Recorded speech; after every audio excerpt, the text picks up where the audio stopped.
Hello, dear listeners. Welcome. We've left another day behind. It's the perfect time to clear our minds and drift off into a good night's sleep. As the Sleep in History channel, I brought you a fantastic story tonight, as I do every night. Tonight, we will journey together to the Timurid Empire. This time, you will be in Timur's place, but let's see what you will be able to do.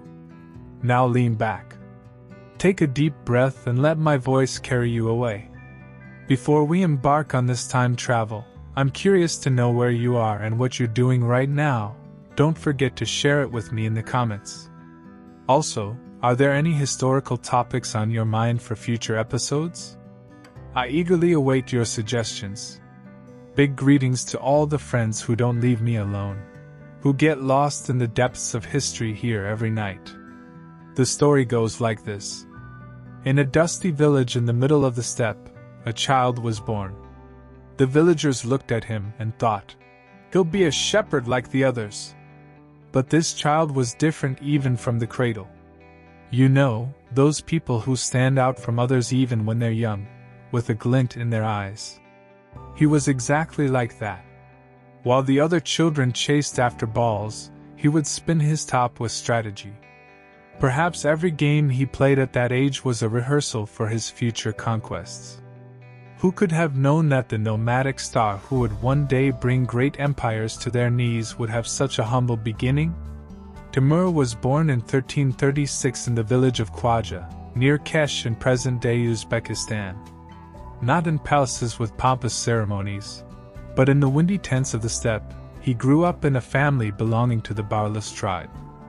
Although the Barlas were of Mongol origin, they had gradually Turkified and adopted a nomadic lifestyle. Therefore, his childhood and youth were spent on horseback, shooting arrows and hunting. This environment helped him develop the fundamental skills that would later make him a commander and strategist. At that time, Transoxiana was under the control of the Chagatai Khanate. But the Khanate was fragmented. Internal wars, endless quarrels between principalities, and a general power vacuum prevailed. Timur grew up in this turbulent and dangerous environment, and became acquainted with the harsh face of politics and war at an early age. This disorder laid the groundwork for him to develop leadership qualities and recognize the power vacuum around him. Timur exhibited a character who desired much more than being an ordinary nomad. In the middle of the steppe, there was an aspiring young warrior burning with the adolescent urge of, "What can I do to be different?" Everyone around was fighting each other. Small principalities were constantly bickering among themselves, like the games you played as a child. But this time, instead of pieces, there were real people, real lands. In the midst of this chaos, this young man was trying to carve out a place for himself. One day, he found himself in a conflict amidst such turmoil again. For the first time, he felt the coldness of the sword he held in his hand. He struck the first blow. This moment was not just a fight for him, it was also the first sign of his future destiny. As if that sword cry was shouting to the entire steppe, "I am here!" From that day on, his name began to be heard, his power began to be noticed.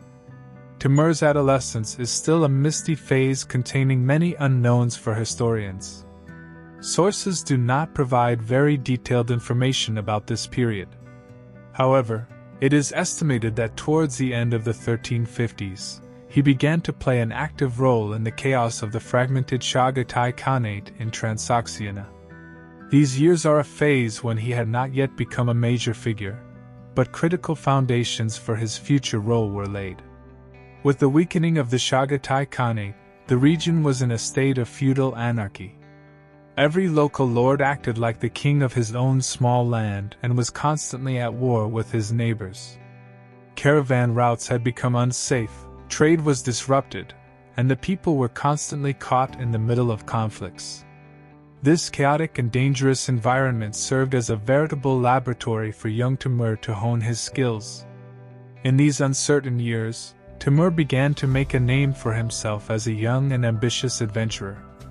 He probably participated in small-scale raids and caravan ambushes to make a living and make his name known.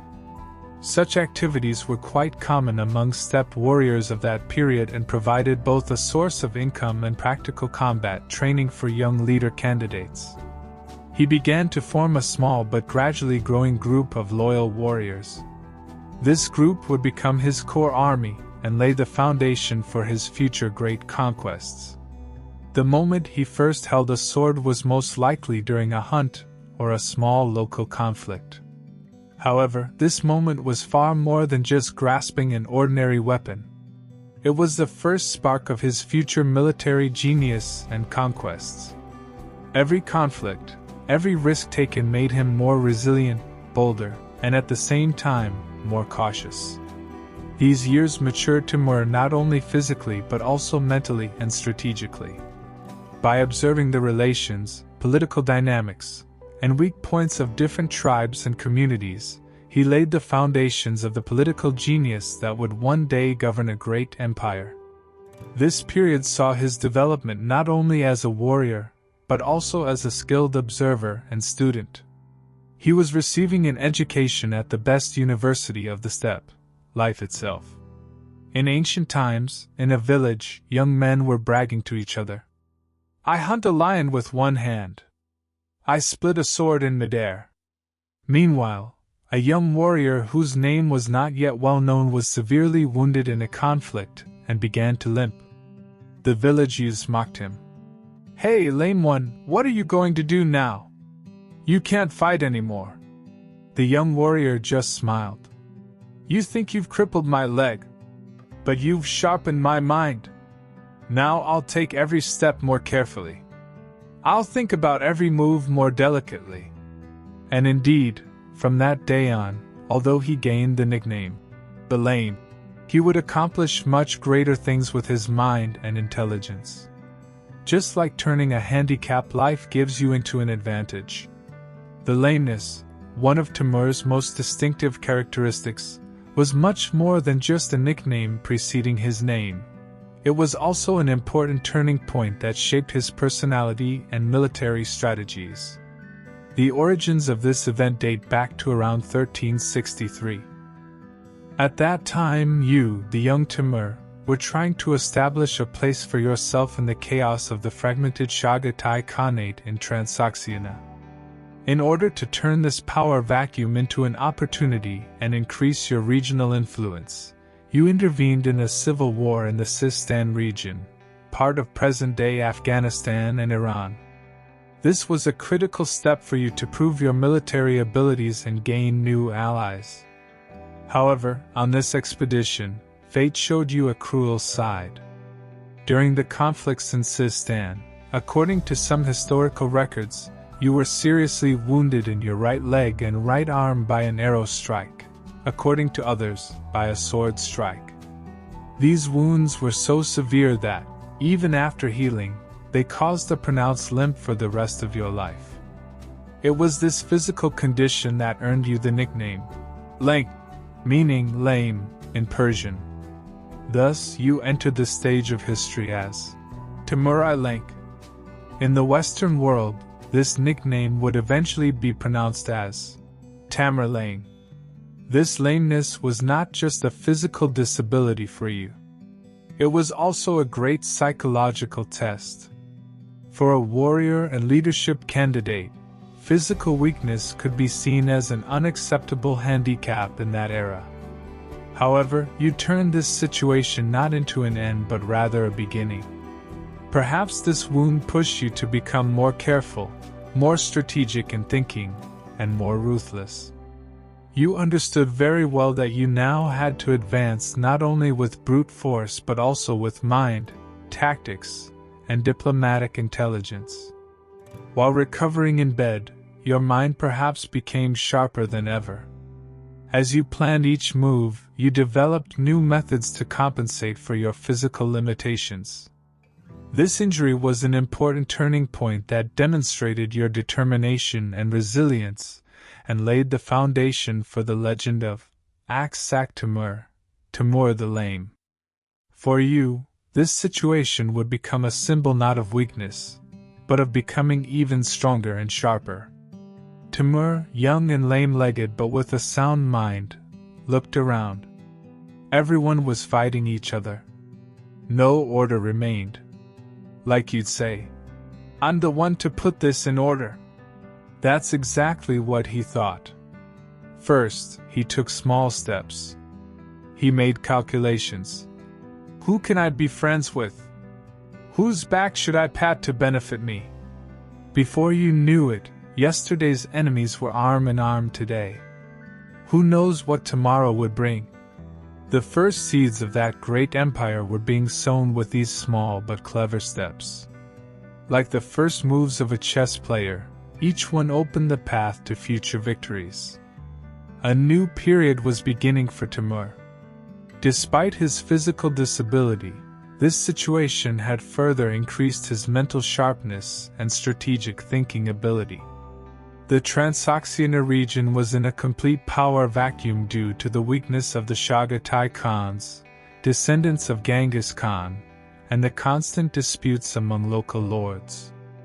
Every local lord acted like the king of his own small land and was in constant conflict with one another. This chaotic environment offered a unique opportunity for young Timur's rise. He saw this disorder as an advantage and began to build his own power. Timur's first task was to create a solid foothold for himself. He formed an alliance with influential lords in the region, especially with Emir Hussein, the governor of Khorasan. This alliance was not just a military union.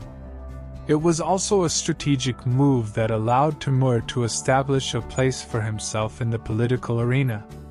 With Emir Hussein's support, Timur began small-scale military operations and conquests. These small conquests were essentially a kind of testing ground for him.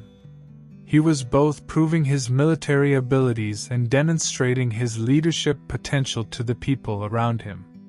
The successes he achieved in these conflicts gained him more supporters and spread his name. Step by step, he began to attract small but loyal groups of warriors.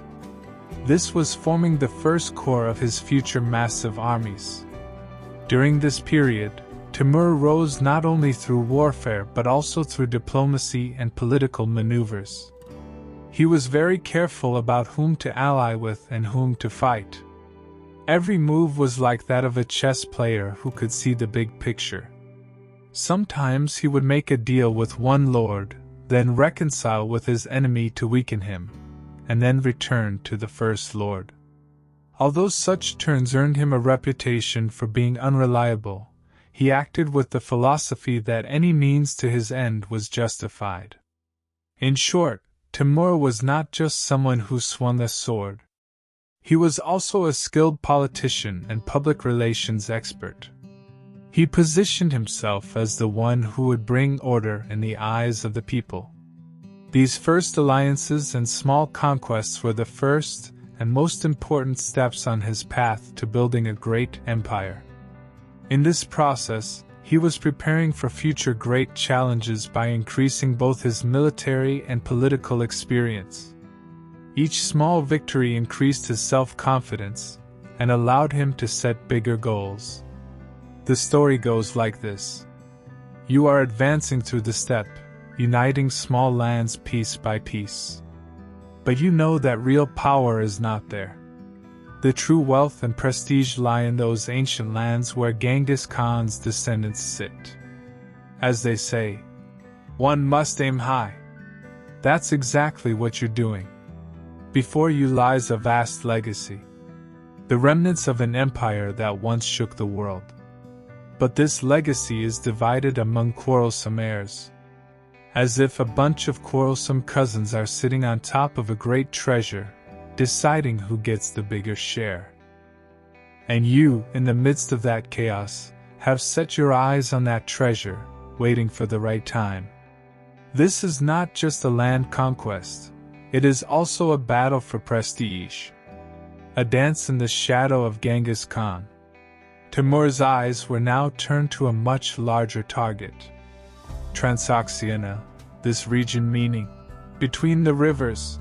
the land between the Amu Darya and Sir Darya rivers, was the heart of the historic Silk Road, a center of wealthy cities and fertile lands.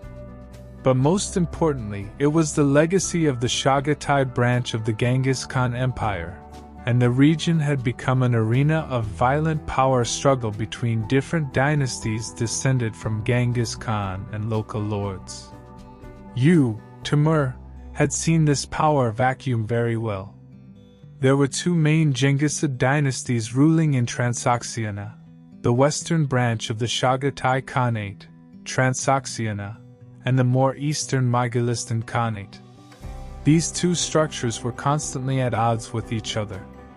Timur initially began interfering in the internal affairs of these dynasties by forming alliances, especially with Emir Hussein, who was a powerful figure in western Transoxiana at the time, and who was also Timur's brother-in-law.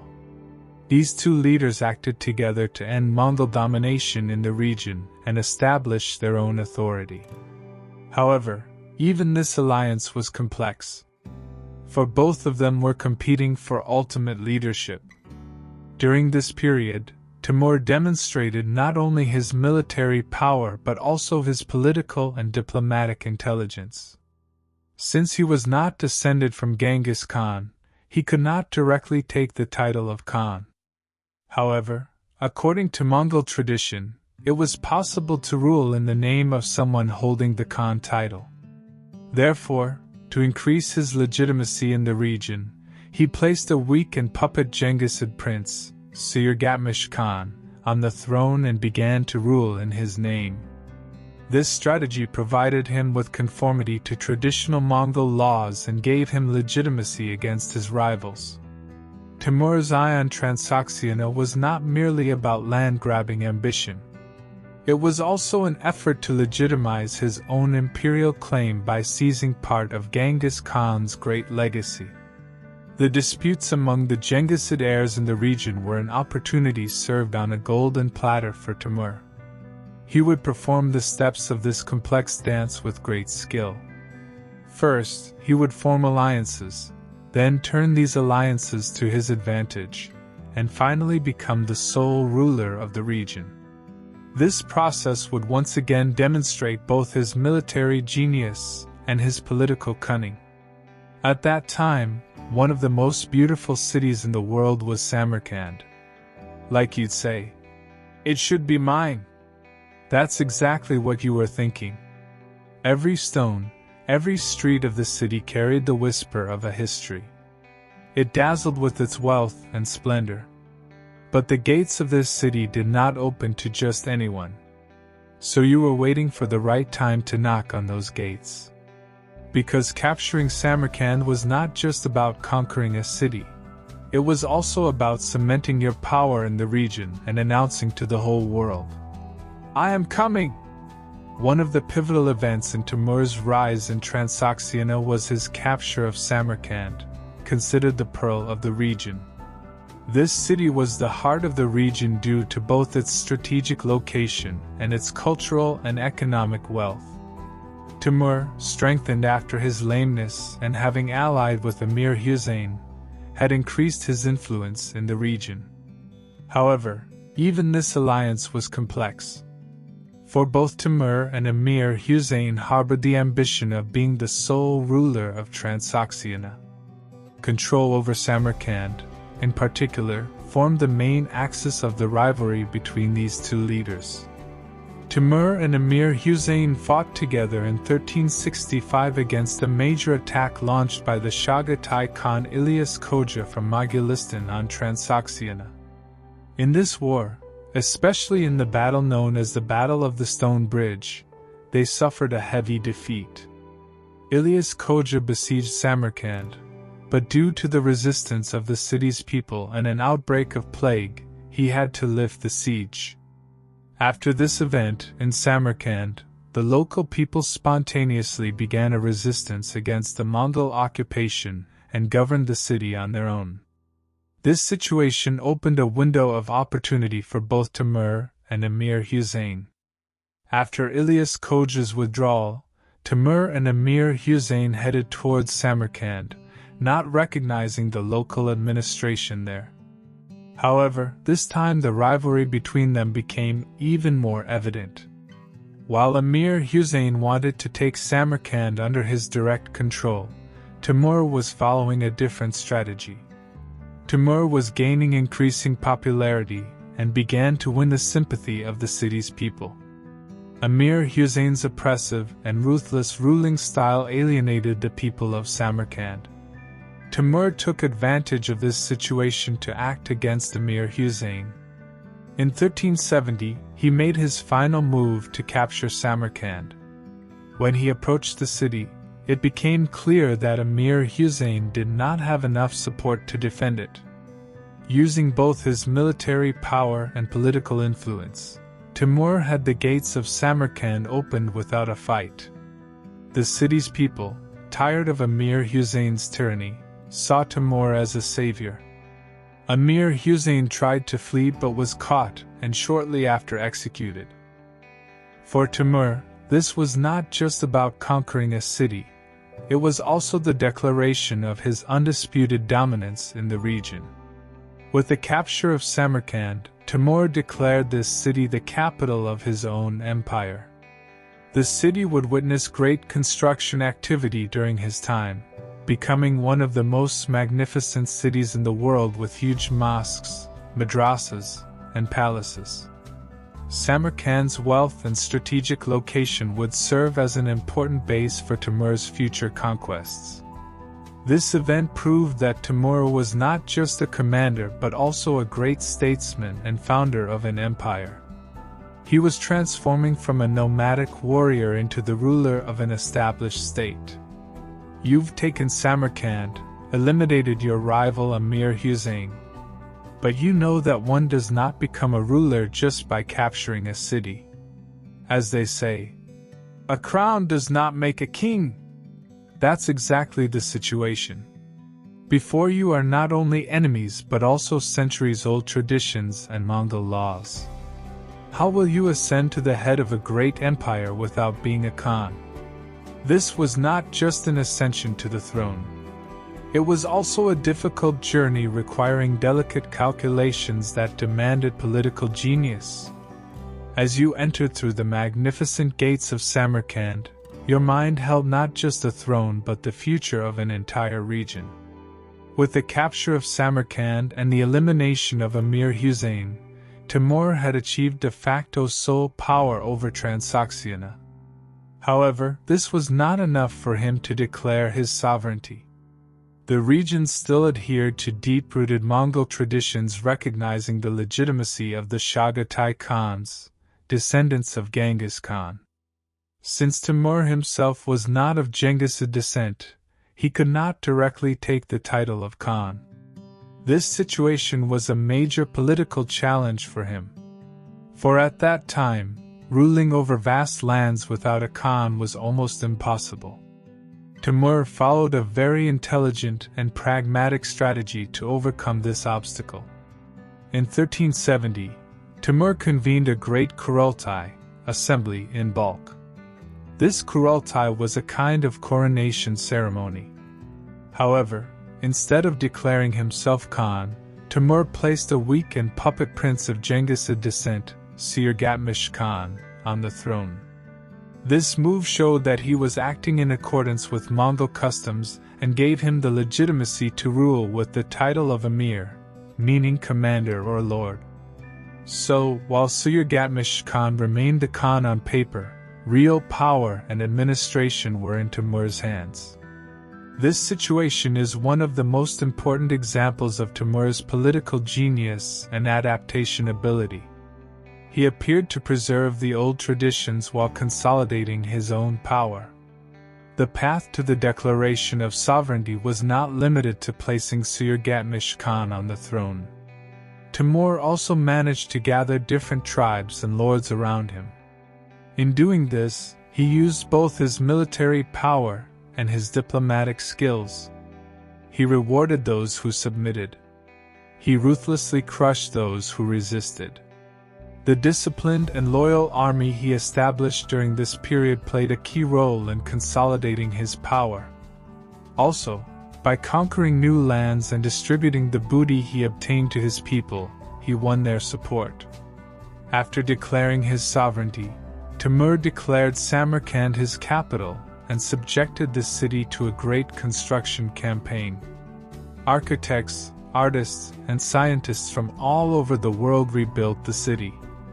This was not just about building a city, it was also about displaying the splendor of a new empire and announcing the permanence of his rule to the world. Thus, Timur moved beyond being just a warrior and secured his place in history as a great statesman and empire founder. This difficult path to the throne showed that he was not just a conqueror but also a leader who skillfully managed complex political balances. Transoxiana was now under his tight control, and his eyes would turn to much larger geographies. You've consolidated your throne in Transoxiana. You've made Samarkand your capital. But you know that to be a true emperor, it's not enough to rule only your own lands. You also need to put the big powers around you in their place. At that time, there was the Great Golden Horde Khanate, founded by Genghis Khan's descendants in the north. As they say, will the old wolves make room for the new wolf? You decided to remind these old wolves of yourself. This was not just a military operation, it was also an arm wrestling match against the region's greatest power. It was time to show whose word was law. After consolidating his power in Transoxiana and declaring Samarkand his capital, Timur turned his eyes north to the Golden Horde Khanate. Founded by the descendants of Genghis Khan, the Golden Horde was once a massive empire stretching from the Russian steppes to Siberia, from the Black Sea to the Caspian Sea. However, by Timur's time, this great entity had been weakened by internal conflicts, succession struggles, and revolts of local lords. This situation presented an important opportunity for Timur to expand his sphere of influence and neutralize potential future threats. During this period, one of the most important figures in the Golden Horde was a young and ambitious prince of Genghisid descent, Toktamish. Toktamish, fleeing the succession struggles within the Khanate, sought refuge with Timur in the early 1370s. You, Timur, immediately recognized the potential in Toktamish. You took him under your wing. By providing military and political support, you helped him ascend to the Golden Horde throne. This move served two purposes for you. First, gaining indirect influence over the Golden Horde. Second, weakening the Horde further by interfering in its internal affairs. With Timur's support, Toktamish managed to seize the Golden Horde throne in 1378. However, once on the throne, Toktamish quickly forgot his loyalty to Timur. Seeing himself as the sole and legitimate ruler of the Golden Horde, Toktamish consolidated his power in a short time and even re-established Mongol dominance over the Russian principalities. In 1382, he demonstrated his power to the whole world by burning and plundering Moscow. It was this rise that made Toktamish a potential threat to Timur, who had once supported him. Toktamish's independent actions and occasional raids on Timur's lands escalated tension between the Golden Horde and Timur. This situation forced Timur to undertake expeditions north, towards the Golden Horde. First, to suppress border violations and Toktamish's increasingly hostile attitude towards him, he organized small-scale expeditions. These expeditions aimed both to put the Golden Horde in its place and to secure his own northern borders.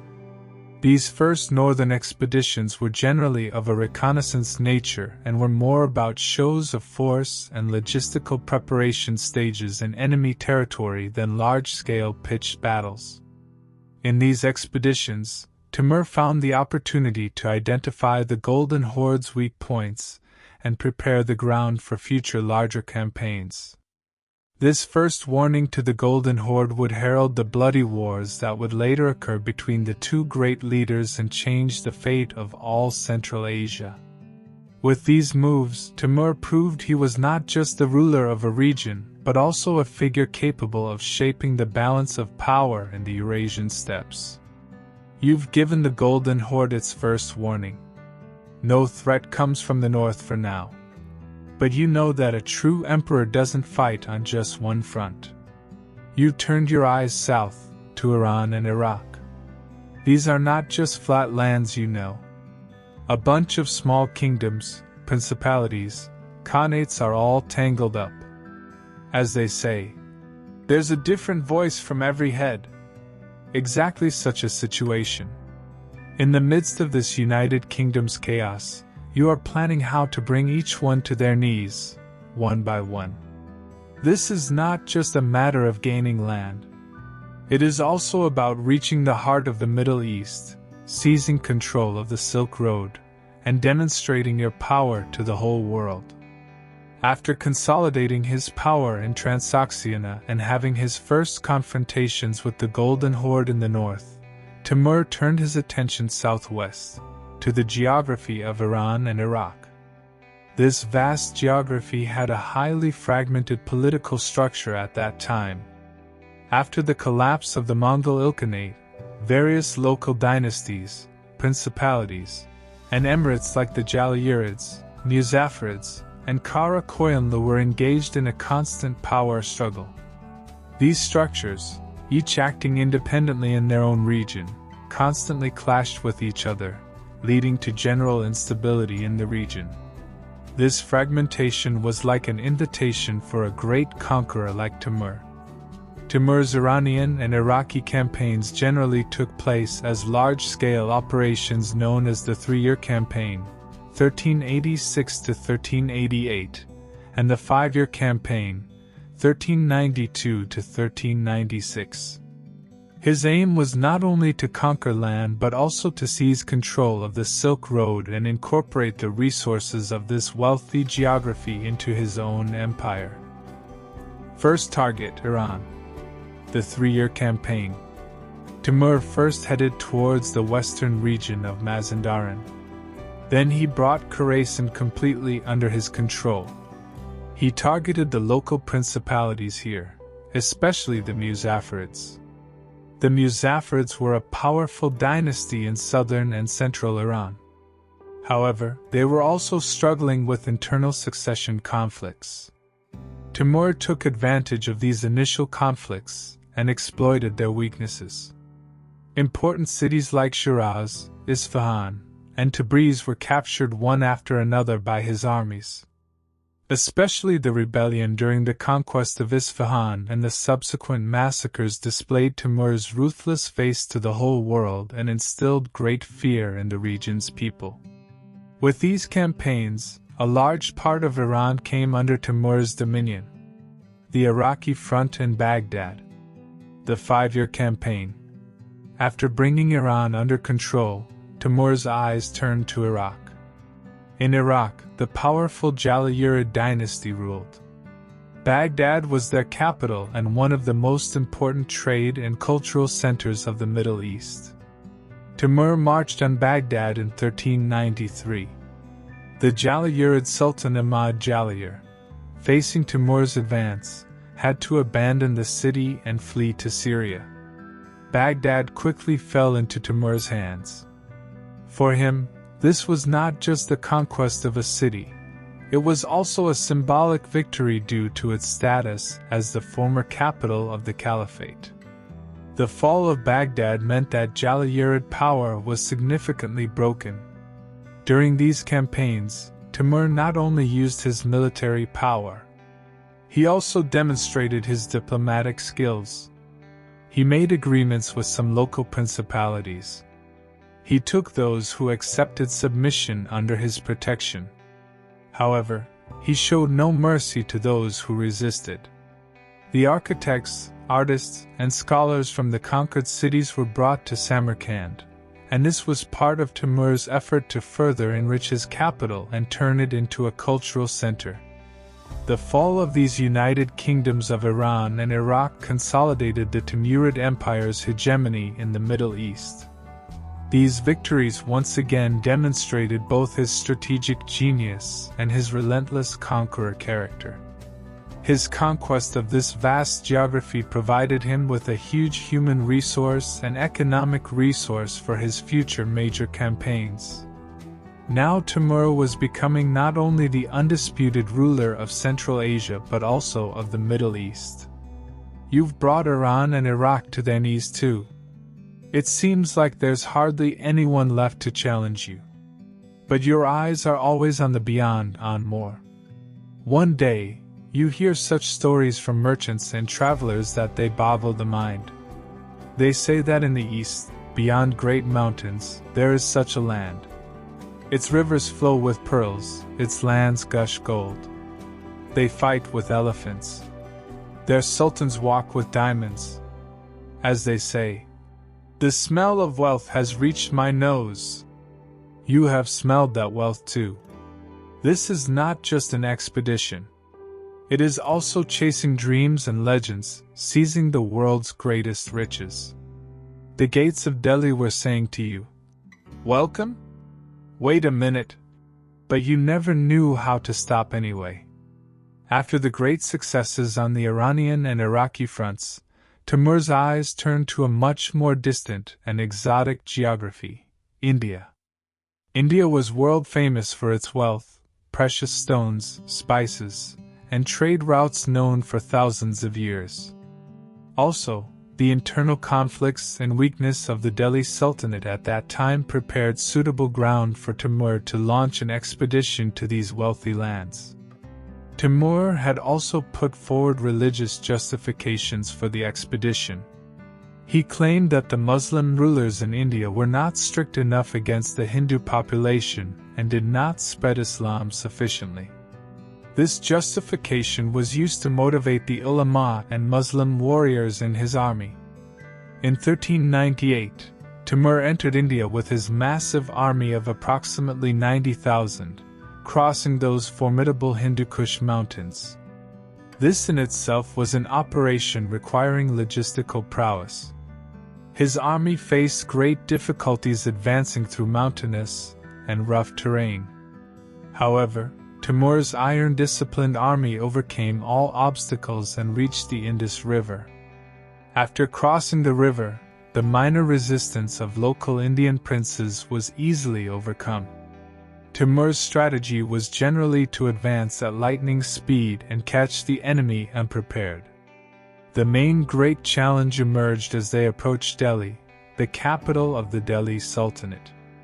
Sultan Nasir-ud-Din Mahmud Shah Tughlaq and his commander, Iqbal Khan, confronted Timur with a large army and countless war elephants. War elephants were like the tanks of the battlefield at that time. They had both terrifying and destructive power. Timur's soldiers had never encountered such a large and organized elephant force before. This situation caused some unease in the army. However, Timur developed a unique strategy for this situation. He placed camels loaded with dry grass, wood, and flammable materials on the front lines of his army. When the battle began, he set these camels on fire and drove them towards the elephants. The screams of the camels in flames, the smoke, and their uncontrolled movements disrupted the nature of the war elephants. The elephants, frightened by the fire and an unknown threat, panicked. They turned back towards their own lines and scattered the Delhi army. This cunning tactic changed the course of the battle. On December 17, 1398, in the Battle of Delhi, Timur's army inflicted a heavy defeat on the Delhi Sultanate. Sultan Mahmud Shah fled, and the gates of Delhi opened to Timur. However, following an attempted rebellion in the city, Timur carried out one of the greatest massacres in history. A large part of Delhi was plundered, burned, and a significant portion of the city's population was put to the sword. Thousands of artisans, architects, and scholars were forcibly sent to Samarkand.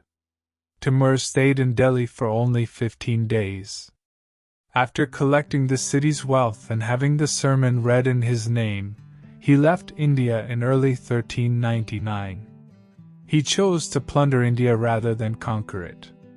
This expedition greatly enriched his treasury and army.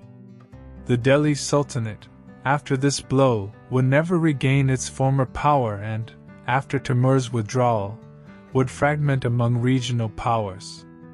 The Indian expedition was an important milestone that consolidated Timur's fame as a global power, and once again showcased his ruthless but genius-filled military strategies. You've set out on the Indian expedition. Your eyes are on Delhi's riches. But you see a force before you that even your warriors fear. Elephant armies. Like you'd say, how are we going to stop these gigantic monsters now? That's exactly the situation. The ground shakes with the elephants' march. They come at you like moving fortresses. But a genius like you loves to fight not just with the sword but with your mind. This was not just a pitched battle. It was also the art of turning the enemy's greatest strength into their weakest point. It was a demonstration of how intellect and cunning defeated massive power. One of the biggest and most unusual challenges Timur faced during his Indian expedition was the massive war elephants of the Delhi Sultanate. At that time, war elephants were a military force not commonly encountered in Middle Eastern and Central Asian armies, but widely used in the Indian subcontinent. Each of these elephants, like a moving fortress, created great fear and destruction in enemy ranks with their armor, howdahs, and warriors. Timur's army had never encountered such a large and organized elephant force before. This situation naturally caused unease among the soldiers. However, Timur was not an ordinary commander. He was a strategist who showed his genius of war in the toughest situations. Timur developed a brilliant two-stage tactic combining psychological and physical effects to counter the elephants. 1. Use of camels and fire tactics.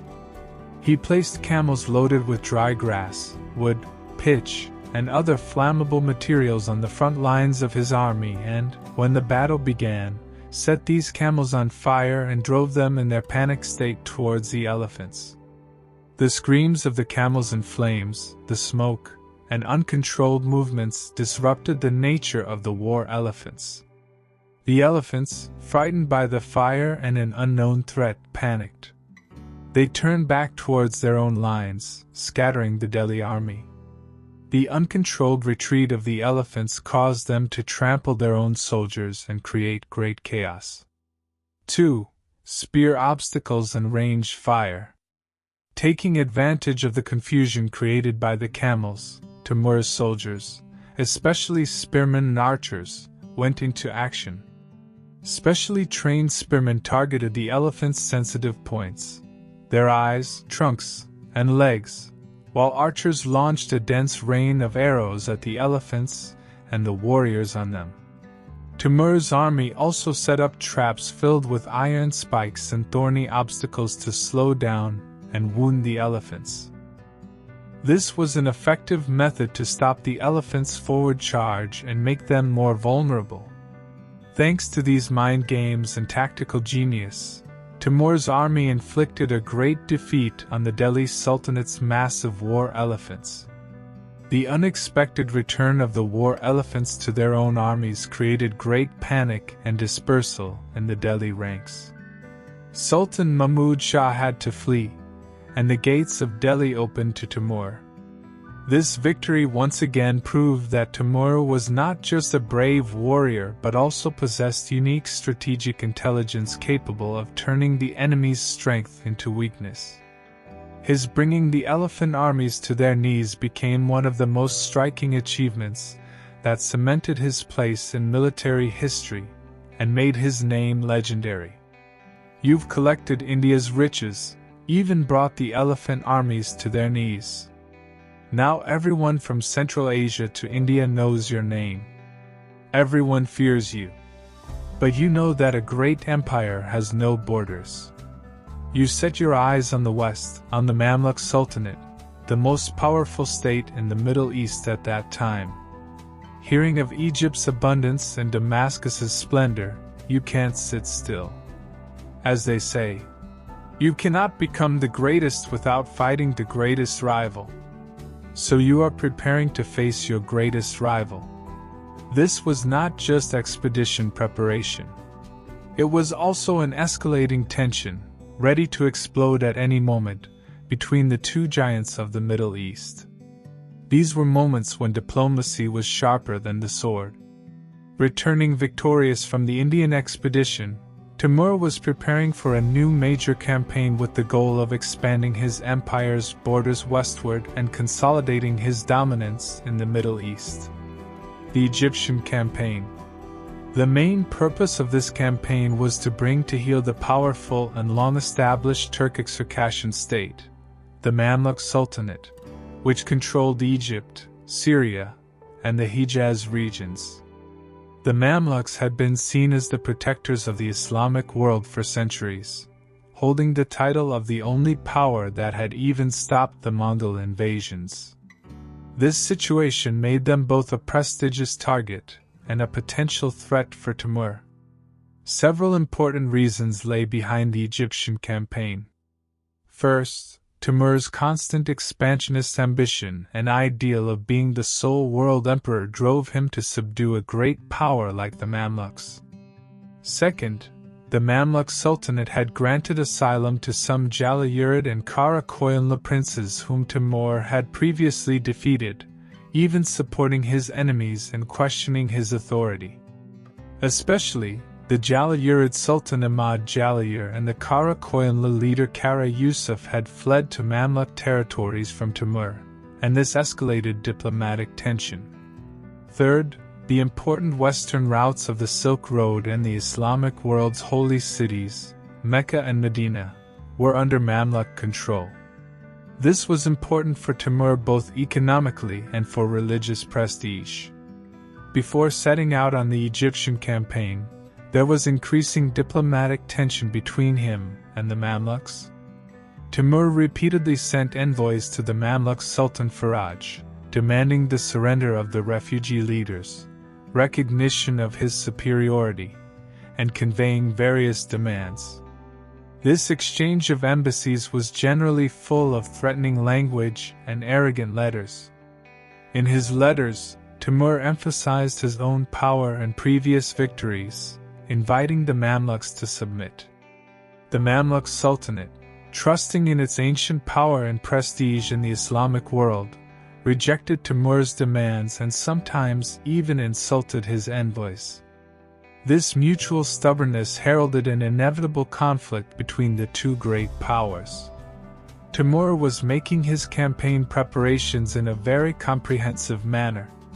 He was reorganizing his army, establishing logistic depots, and securing water sources along the route. This campaign was beyond a mere military operation. It aimed to completely seize hegemony in the Middle East and eliminate the last great power that could stand against him. The tense diplomacy was the final steps before the sword was drawn. Both sides were testing each other's power, trying to establish psychological superiority.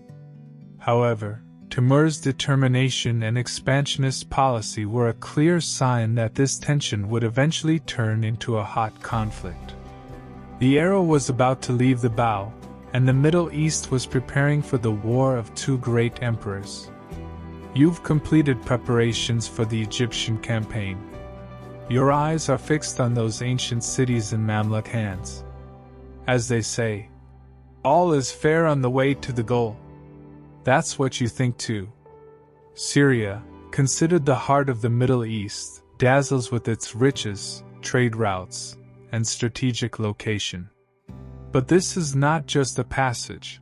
It is also a place of deep-rooted resistance, home to the Mamluks' strongest fortresses. This is not just a conquest. It is also a ruthless operation to bring the Middle East's greatest trade and cultural centers to their knees, even at the cost of perhaps erasing them from the earth. The gates of Aleppo and Damascus would not open to you easily. After the tense diplomacy with the Mamluks, Timur launched the expected major move and set out on his great campaign towards Syria in late 1400. This campaign would not only weaken the Mamluks but also carry Timur's empire to the heart of the Middle East. At that time, Syria was an important province of the Mamluk Sultanate, and major cities like Aleppo and Damascus were of vital economic and strategic importance. The first major target of Timur's Syrian campaign was the historic and strategically important city of Aleppo. In October 1400, Timur reached Aleppo and put the city under siege. The governor of Aleppo and the Mamluk army confronted Timur's army before the city walls. The battle was quite fierce. With the discipline of his army and the cunning tactics he applied, Timur managed to break the Mamluk resistance. Aleppo fell quickly and was then subjected to great plunder. Thousands of people living in the city were massacred, their property looted, and many surviving artisans and scholars were also sent to Timur's capital, Samarkand. The fall of Aleppo significantly shook Mamluk resistance in Syria. After the conquest of Aleppo, Timur continued his advance southward, and his next target was Damascus. Damascus was one of the most important cultural, commercial, and scientific centers of the Islamic world at that time. Many important figures, including the mother of the Mamluk Sultan Faraj, had fled to Damascus in the face of Timur's advance. The Mamluks had gathered a large army to defend Damascus, and the city's people were determined to resist. In early 1401, Timur besieged Damascus. A great pitched battle took place outside the city between the Mamluk army and Timur's army. In this battle, cunning tactics similar to those used against the elephants, and the superior discipline of his army were again decisive. The Mamluk army suffered a heavy defeat, and Sultan Faraj hastily retreated back to Egypt. Damascus continued to resist, but with the withdrawal of the Mamluk army, it was left defenseless. Damascus eventually surrendered. However, after entering the city, an internal rebellion or permission for looting led Timur's soldiers to begin great destruction in the city. Historical sources state that what happened in Damascus was even more horrific than in Aleppo. Many structures, including the city's great mosques and libraries, were burned, looted, and a significant portion of the population was massacred. Damascus's famous blacksmiths, glassmakers, and other artisans were also exiled to Samarkand. This destruction was a lesson to his enemies and also a demonstration of his power and ruthlessness. The conquest of Syria and especially the destruction of major cities like Aleppo and Damascus dealt a heavy blow to the Mamluk Sultanate. With this campaign, Timur brought his power in the Middle East to its peak. These victories opened an important door for his future campaigns and prepared the ground for him to engage in direct conflict with the Ottoman Empire. After Syria came under Timur's control, the political and commercial balances of the region were fundamentally changed. You've stirred up storms in the Middle East, even conquered Baghdad a second time. But you know that in the north there's a thorn. Your old friend Toktamish. As they say, an account that isn't closed shouldn't be left. So you decided to close that account forever. Toktamish not only turned his back on you but also set his eyes on your lands. This was not just a war. It was also the final reckoning of two great emperors, two old friends. This epic written on the banks of the Terek River in the cold steppes would be the rise of one empire and the incredible end of the other. The tension between Timur and the Golden Horde Khan Toktamish had been escalating for a long time. Toktamish, whom Timur had helped to the throne, after consolidating his power, put aside his loyalty to Timur. He even began organizing raids on Timur's lands, especially Azerbaijan and Georgia. This situation reinforced Timur's decision to teach the Golden Horde a definitive lesson and secure his northern borders.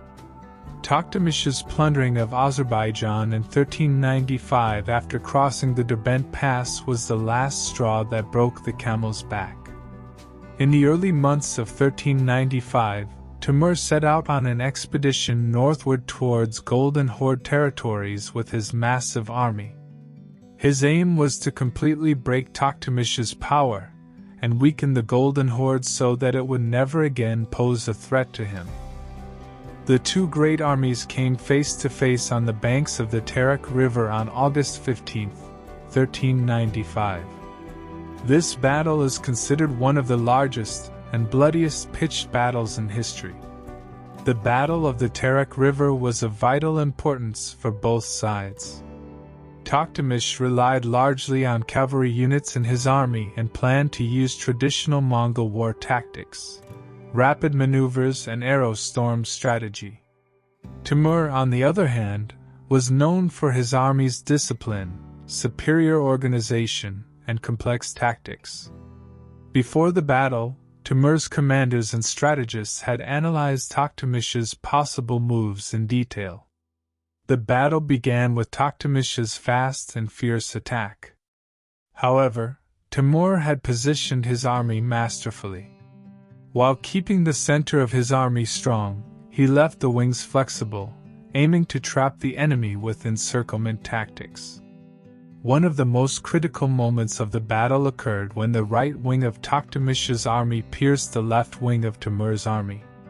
However, the reserve troops Timur had predetermined and the soldiers he had cunningly hidden repelled this attack and launched a counteroffensive. Especially Timur's tactics of feigned retreat and then sudden attacks disrupted the balance of Tokhtamysh's army. In the later hours of the battle, Timur's army gained the upper hand. Tokhtamysh's troops began to disperse, and the battle turned into a complete rout for the Golden Horde. Tokhtamysh barely managed to escape with his life. However, he lost a large part of his army and his power. The Battle of the Terek River was the final blow to the Golden Horde's military power. After the battle, Timur did not pursue Tokhtamysh. However, he targeted the cities in the heart of the Golden Horde. Many important cities, including the capital Sarai Berk, were plundered, burned, and destroyed. Timur's armies advanced to the Don River and even near Moscow, completely collapsing the Golden Horde's economic and political infrastructure. Trade routes were cut off. Cities turned into ruins, and the Khanate was weakened to the point of never regaining its former power. The Battle of the Terek River and the subsequent destruction were the beginning of the downfall not only of Tokhtamysh, but of the entire Golden Horde Khanate. After Timur's blow, the Khanate fragmented into small pieces, lost its political unity, and in the following centuries, divided into independent Khanates like the Crimean Khanate, Kazan Khanate, and Astrakhan Khanate. This situation also paved the way for the Russian principalities to free themselves from the Mongol yoke and grow stronger. With this campaign, Timur both secured his northern border and erased one of his greatest rivals from history. This victory was one of his most important achievements that consolidated his fame as a global power. You've brought the Golden Horde to its knees on one hand. On the other, you've conquered Iran and Iraq. But you know that in the West, a power is rising whose name is on everyone's lips. The Ottomans. At their head is a valiant man. His nickname is Yildirim Bayezid, Bayezid the Thunderbolt. As they say, two lions cannot fit in the same forest. You are two such lions. On one side you, the conqueror of the world ruling from east to west. On the other, he, a sultan swift as lightning, rushing from west to east. The tension between you has reached such a point that even the slightest spark could turn into a great fire. This is not just a land dispute. It is also the harbinger of the inevitable clash of two great civilizations, two different understandings of world domination. The Timurid Empire's expansion westward and the Ottoman Empire's advance eastward inevitably brought the two giant powers face to face. The late 14th century was a period when both Timur and the Ottoman Sultan Yildirim Bayezid were rising rapidly and expanding their territories. While Timur had brought his power to its peak with his victories in the Middle East, Yildirim Bayezid was transforming the Ottomans from a regional power into an empire with great conquests in the Balkans and Anatolia. The ideal of world domination held by both leaders further escalated the tension between them. Several main reasons underlay this tension. 1. Clashing borders. Timur's conquests from east to west, especially his seizure of lands in eastern Anatolia and the Caucasus, had reached the borders of the Ottoman Empire. These geographies were of strategic importance for both empires, and this naturally created a conflict potential. 2. The refugee issue. Many Anatolian beyliks defeated by Timur, for example, the Karamanids, Eretinids, and Dulkadirids, and leaders like the Jalayirids Sultan Ahmad Jalayir had taken refuge with the Ottoman Sultan Yildirim Bayezid. These beys were inciting the Ottomans against Timur, pressuring Bayezid with the hope of regaining their own lands. Timur demanded the surrender of these refugees, but Yildirim Bayezid rejected these demands. This situation led to the use of harsher language in the correspondence between the two leaders. 3. Leadership claims and prestige. Both Timur and Yildirim Bayezid saw themselves as the sole legitimate ruler of the Islamic world and the world. The mutual letters were full of insults and arrogant expressions. In his letters, Timur belittled Yildirim Bayezid, giving him advice to protect his own lands. Bayezid, in turn, described Timur as a steppe bandit and marauder. This prestige war had turned into a personal rivalry. 4. Economic and strategic competition. Anatolia was of great importance both for manpower and trade routes. Both empires wanted to rule over these riches and strategic passes. The tension was escalating day by day. Raids on Ottoman eastern territories and Timur's support for alliances formed against him were pushing both sides towards an inevitable reckoning. Despite this tension, Yildirim Bayezid was initially focused on crusader campaigns in Europe, but Timur's pressure was increasing.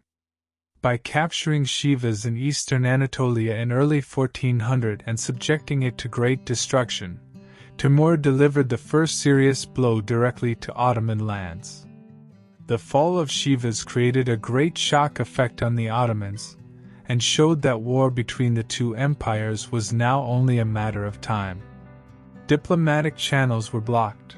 Both leaders were challenging each other. Now it was time for swords to speak. On one side, Yildirim Bayezid, the Sultan of the Ottoman Empire expanding westward. On the other, Timur, the conqueror of the world blowing like a storm from the east. The diplomatic correspondence had now been replaced by open challenges. As they say, this matter will be resolved in the arena. That's exactly where you've arrived. Both of you see yourselves as the sole ruler of the world, preferring to fight rather than submit to your rival. This was not just a clash of two armies. It was also the harbinger of the inevitable collision of two different governance understandings, two different worldviews, and two eras. Anatolia's fate would be written near Ankara. The tension between Timur and the Ottoman Sultan Yildirim Bayezid had reached its peak with mutual insulting letters, the refugee beys issue, and border violations. Timur's capture of Shivas in 1400 and subsequent great destruction posed a direct threat to Ottoman lands. Yildirim Bayezid could no longer remain indifferent to this situation. Both leaders were known for their military genius, trusted their armies, and claimed absolute superiority over their rivals. Pre-war diplomatic traffic and reasons, the main factors in escalating tension, were these: refugee beys. After Timur's conquests in Anatolia, the beyliks of Karaman, Eretna, and Dulkadir, and the Jalayurid Sultan Ahmad Jalayir, who had lost their lands, took refuge with the Ottoman Sultan Yildirim Bayezid. While Timur demanded their surrender to him, Yildirim Bayezid rejected these demands and kept the beys under his protection. This situation was perceived as a challenge to Timur's legitimacy and power. Personal pride and rivalry. Both Timur and Yildirim Bayezid saw themselves as world rulers. The mutual letters were full of insults and arrogant expressions. In his letters, Timur belittled Yildirim Bayezid, giving him advice to protect his own lands.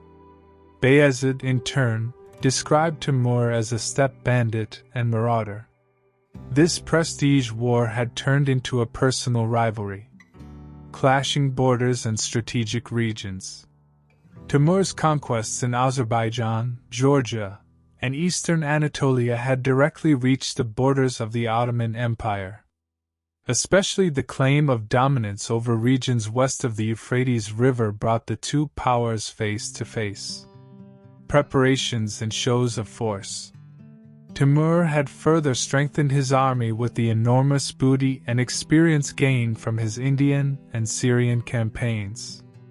His army consisted of the most experienced and disciplined warriors of Central Asia. It was equipped with elephants, catapults, and various siege equipment. Yildirim Bayezid, after his Nicopolis victory, was fully confident with the prestige he gained in Europe.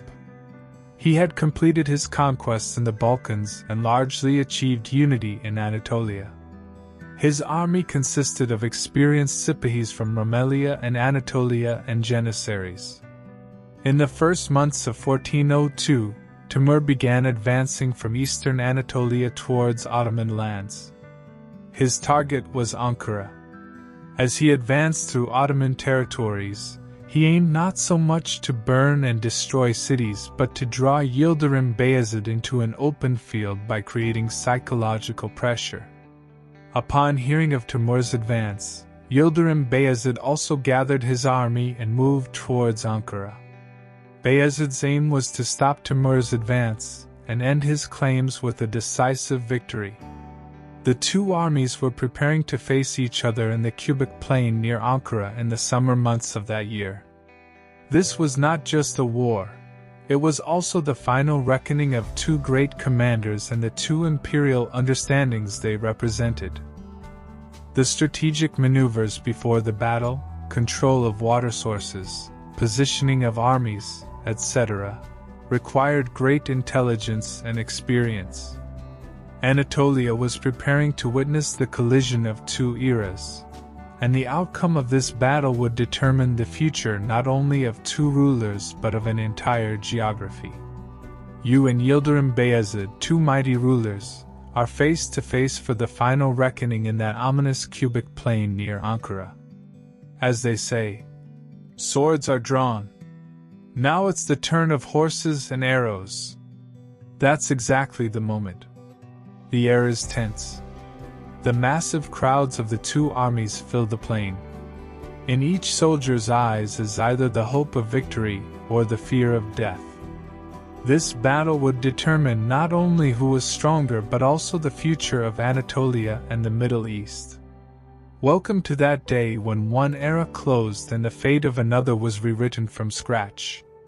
On July 20, 1402, the armies of the Timurid Empire and the Ottoman Empire came face to face in the Cubic Plain near Ankara.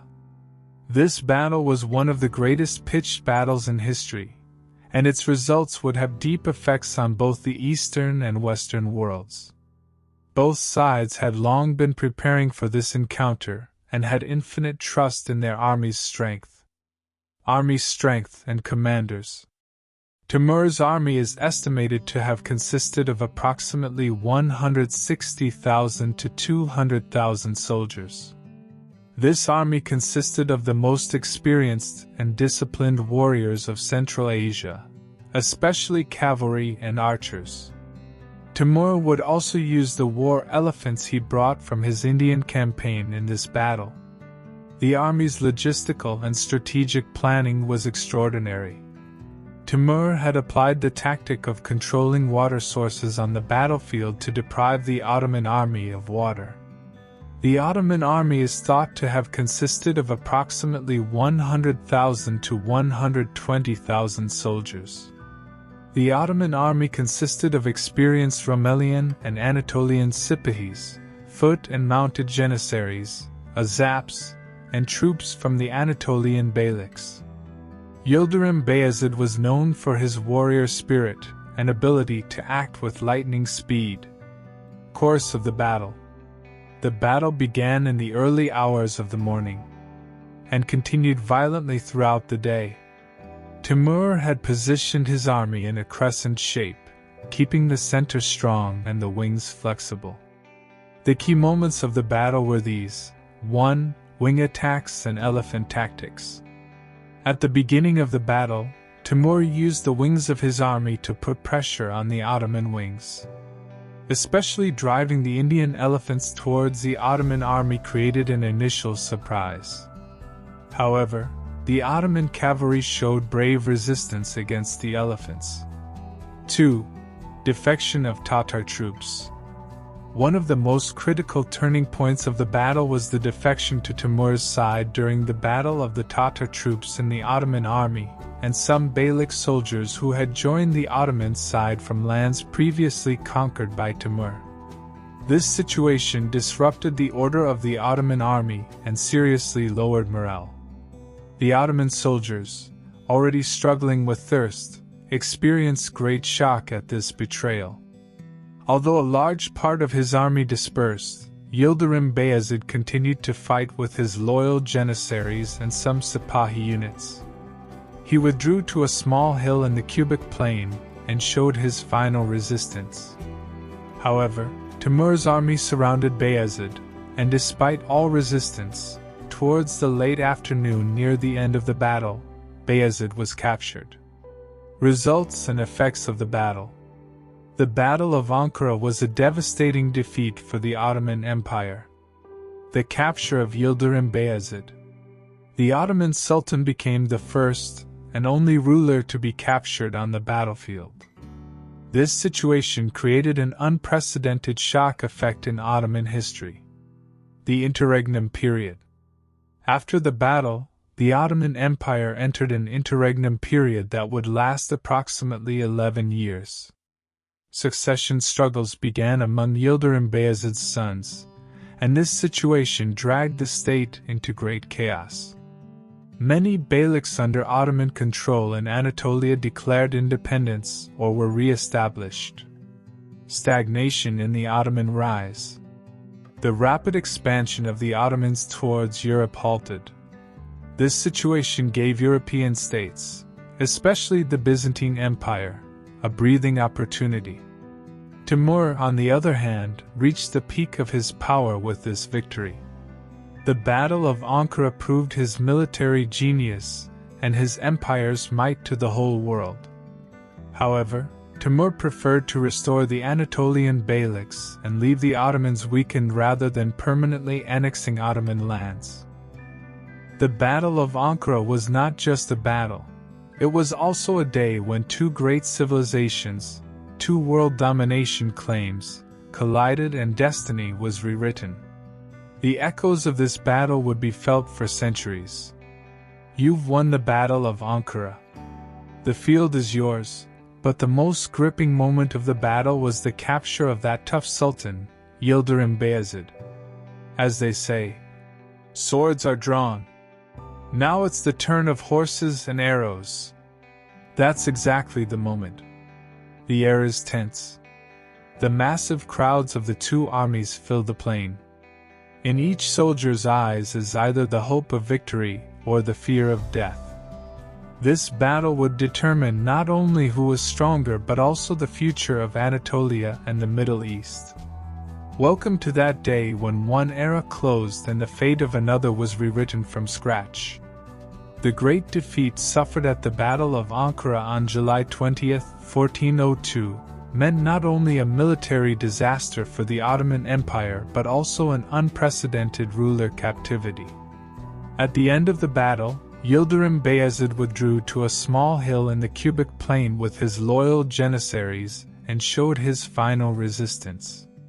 However, he could not withstand Timur's siege any longer and eventually was captured. In Ottoman history, the capture of a sultan on the battlefield was an event that occurred for the first and last time. Days of captivity. The captivity of Yildirim Bayezid was a great devastation for a proud and warrior ruler like him. Initially, Timur treated the captured sultan respectfully. According to historical records, Timur hosted Bayezid in his own tent, tried to console him, and even gifted him clothing. However, this respectful treatment did not last long. Bayezid's constant escape attempts or some rumors about him caused Timur's attitude to change. Over time, the treatment applied to Yildirim Bayezid hardened. Although historical sources contain controversial rumors that he was kept in an iron cage, generally more reliable information indicates that while traveling on horseback, he was surrounded by a cage-like protection or chained. This situation demonstrated how humiliating and dignity-breaking his situation as a captive was. Timur's aim was to break Bayezid not only physically but also psychologically and to teach a lesson to those loyal to him. It is known that Bayezid's wife, Serbian Princess Miliva Oliveira Lazarevic, was also taken under Timur's protection as a captive, and this caused Bayezid great pain. Ultimately, Yildirim Bayezid could no longer bear the pain of captivity and the humiliation he experienced. Just 8 months after the battle, on March 8, 1403, he died while in captivity, in the K district of Afyonkarahisar, or near Aksahir according to some sources. Although the cause of death is not known for certain, it is thought to have been diabetes, stroke, grief, or another illness triggered by the stress he experienced. His death marked the beginning of a new period, the interregnum, for his sons who would struggle to seize the Ottoman throne. The captivity and subsequent death of Yildirim Bayezid created a deep trauma in the Ottoman Empire. This event showed how an empire, no matter how strong, could be shaken in a single battle. Bayezid's body was sent to Bursa by Timur and was later buried in the Muradai complex by his son Musa Shalebi. This event was the most dramatic and tragic result of the Battle of Ankara, which halted the Ottomans' rapid advance in Europe, broke Anatolian unity, and dragged the state into long-term chaos. You've won the Battle of Ankara and captured Yildirim Bayezid. Everyone expects you to now completely rule Anatolia, but you did something completely different. As they say, kidding is not enough. One must also stir and leave. That's exactly what you did. You shattered the Ottoman Empire, leaving it to fall into internal conflicts. This was not just the result of a war. It was also the near destruction of an empire, the dragging of a whole geography's fate into uncertainty. Welcome to one of the Ottomans' darkest periods, begun by Timur's hand. The most devastating and long-lasting effect of the Battle of Ankara on the Ottoman Empire was plunging the state into an interregnum period that would last approximately 11 years, 1402 to 1413. With Yildirim Bayezid's capture by Timur and his subsequent death, the Ottoman throne was left without an owner, and this triggered a violent throne struggle among Bayezid's sons. This period was a dark process when the Ottomans faced the danger of disintegration, central authority disappeared, and political unity in Anatolia was broken. Beginning of the interregnum and the prince's struggle. four of Yildirim Bayezid's 5 sons, Suleiman Shalebi, Isa Shalebi, Musa Shalebi, and Mem Shalebi, entered into struggle with each other for the throne after their father's death. Suleiman Shalebi was influential in Rumelia and made Edirne his center. He tried to consolidate his power by establishing good relations with European states. Isa Shalebi declared himself sultan in Bursa. However, he was quickly sidelined by his brothers. Musa Shalebi tried to establish himself in Anatolia by taking his father's body from Timur and bringing it to Bursa. Later, he crossed to Rumelia and fought with Suleiman Shalebi. Mem Shalebi, the future Memnai, strengthened himself in Amasya, a more isolated region in Anatolia, and patiently fought against his other brothers. He had distinguished himself as the most intelligent and strategic one. These princes fought ruthlessly with each other.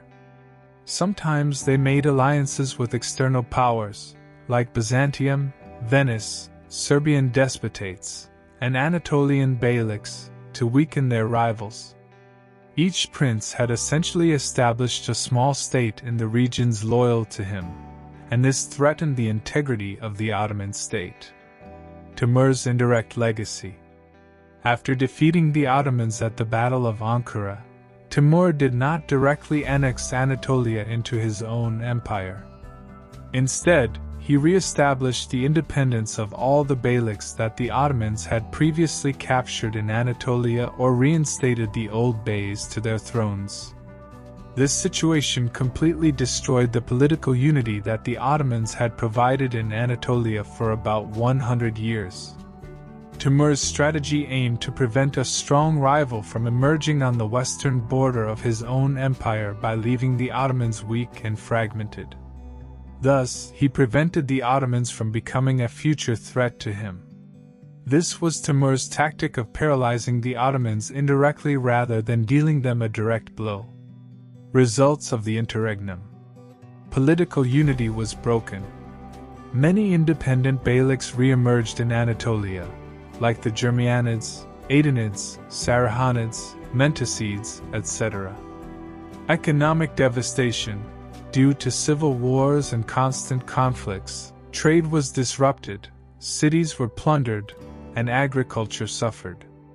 Loss of central authority.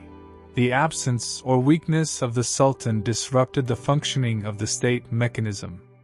Holding on in Rumelia. One of the most important reasons why the Ottomans did not completely disappear during the interregnum was that there was relatively less rebellion and stronger authority in their Rumelian territories.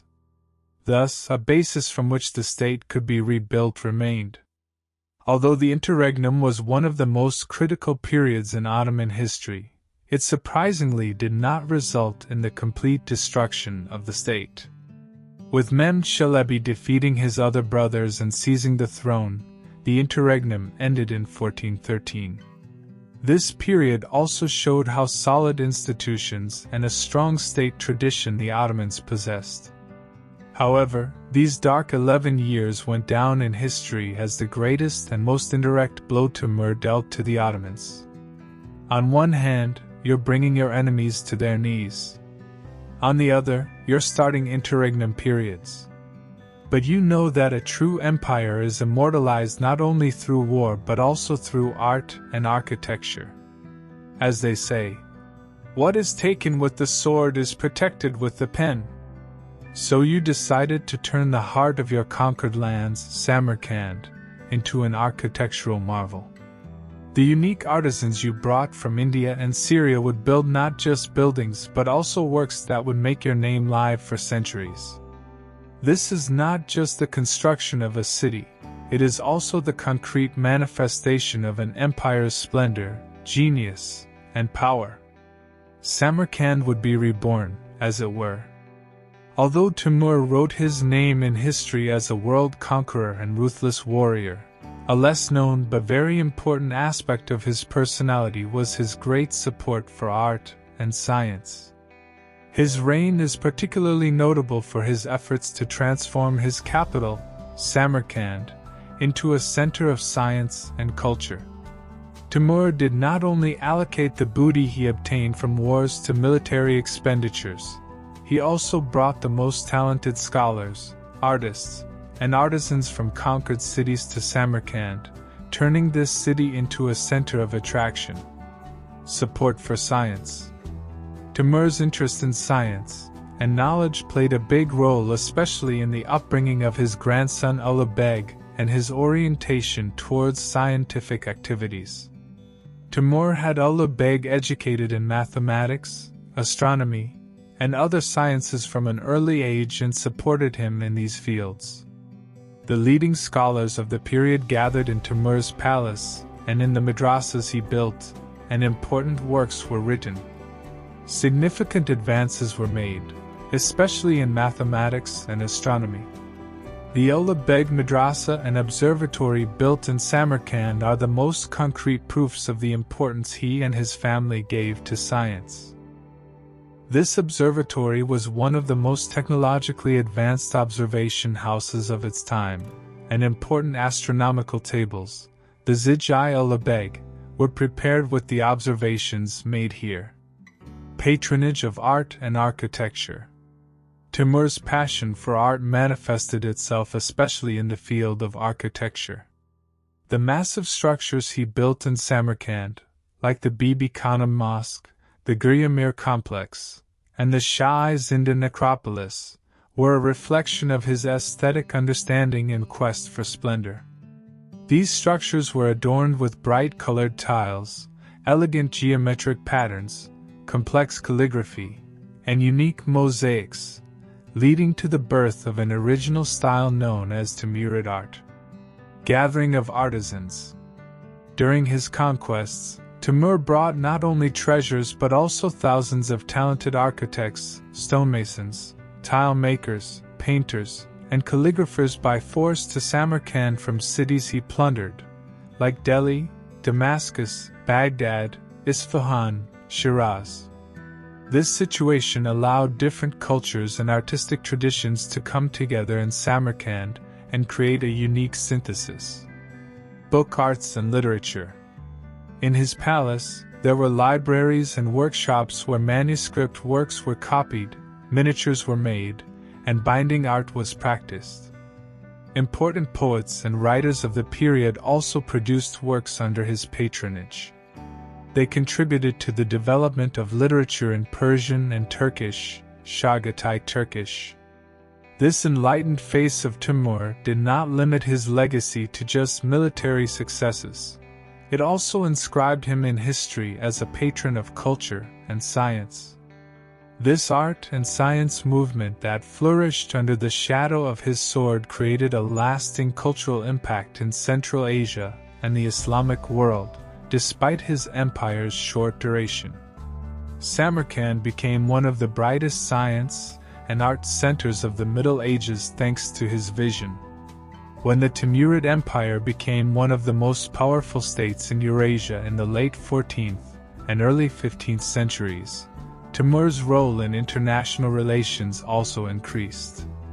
His capital, Samarkand, was not just a conquest center but also an important diplomatic center hosting envoys from all over the world. While managing his empire spread over vast geographies, Timur skillfully used not only his military power but also his diplomatic abilities. Ambassador reception ceremonies were carefully arranged to display Timur's power and splendor. These ceremonies aimed to make a great impression on foreign envoys. When envoys arrived in Samarkand, they were greeted with great pomp. The city's wealth and the discipline of Timur's army were displayed to them. Reception ceremonies were usually held in the magnificent palaces Timur specially built, or in large tents. The envoys bowed respectfully before Timur, presented valuable gifts, and conveyed their own ruler's messages. Timur, sometimes adopting a harsh and threatening, sometimes generous and friendly attitude, gave a different message to each envoy. These ceremonies were an important tool for Timur to consolidate his own authority and increase his prestige in the international arena. Timur's international relations covered a very broad spectrum. 1. China, the Ming dynasty. Timur tried to establish both diplomatic and trade relations with China. Securing the Silk Road and revitalizing trade were among his priorities. However, his planning of a major campaign against China led to a deterioration in relations. Timur's death prevented this campaign from taking place. 2. The Mamluk Sultanate. As mentioned before, relations with the Mamluks were quite tense and eventually turned into hot conflict. Timur demanded the Mamluks surrender his enemies who had taken refuge with them. The Mamluks refused this demand. This diplomatic tension resulted in the conquest of Syria. 3. The Golden Horde Khanate. Timur intervened in the succession struggles in the Golden Horde by supporting Toktamish. However, relations turned hostile with Toktamish's independent actions and resulted in the Battle of the Terek River. 4. The Ottoman Empire. Relations with Yildirim Bayezid rapidly deteriorated due to mutual insults and the refugee Bays issue and led to the Battle of Ankara. 5. European states. Timur also indirectly established relations with European states, especially since he was seen as a balancing factor against the Ottomans. Some European rulers, for example, King Charles VI of France and King Henry III of Castile, sent envoys to Timur. The aim of these embassies was to encourage Timur to stop the Ottoman advance in Europe, or at least to establish good relations with him. Timur also used these relations to his advantage, trying to create psychological pressure on the Ottomans. 6. India and other regions.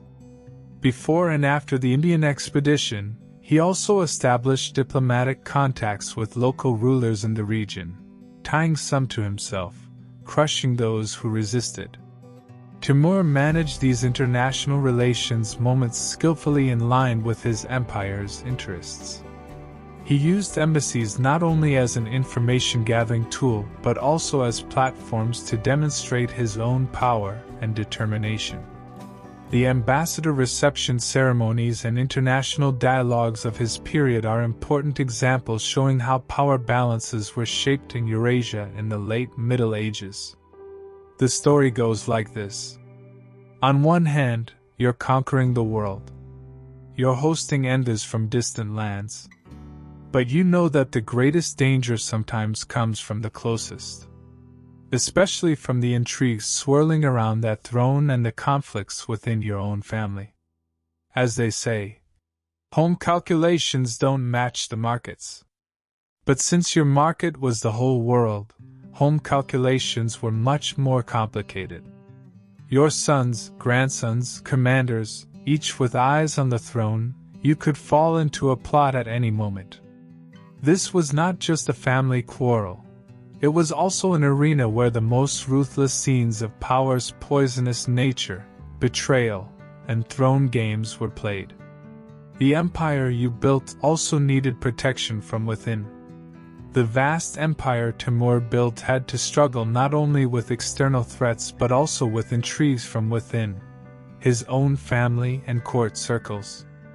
Timur was not only a warrior but also a ruler who managed a complex state mechanism and did not want to share his power. However, holding such great power in one hand inevitably led to throne struggles and power struggles among his sons, grandsons, and influential commanders. These internal conflicts continued throughout Timur's life and sowed the seeds that would lead to his empire's fragmentation after his death.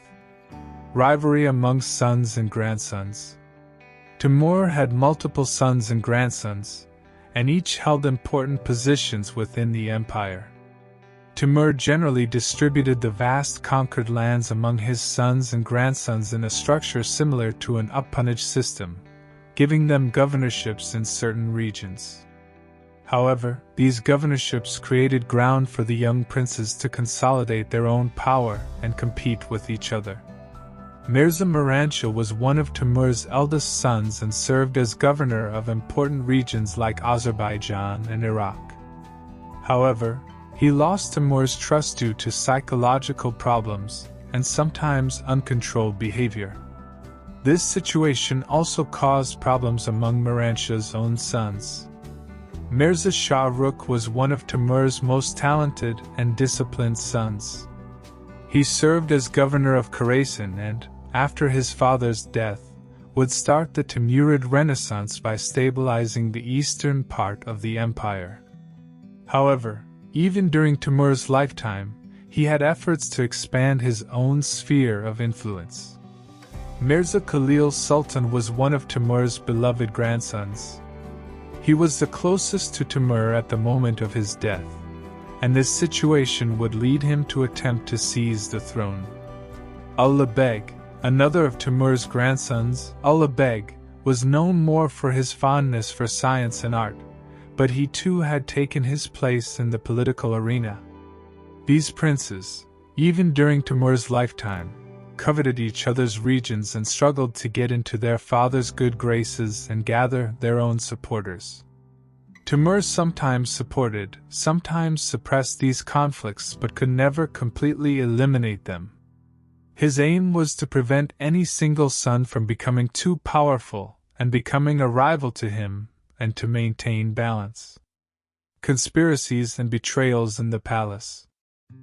The palace was full not only of family conflicts but also of power struggles among influential commanders and lords.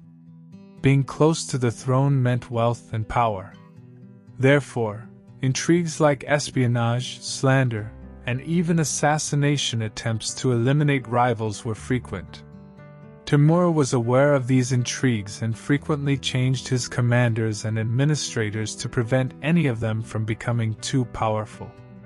He had established a strong intelligence network and closely followed all developments in the palace through spies loyal to him.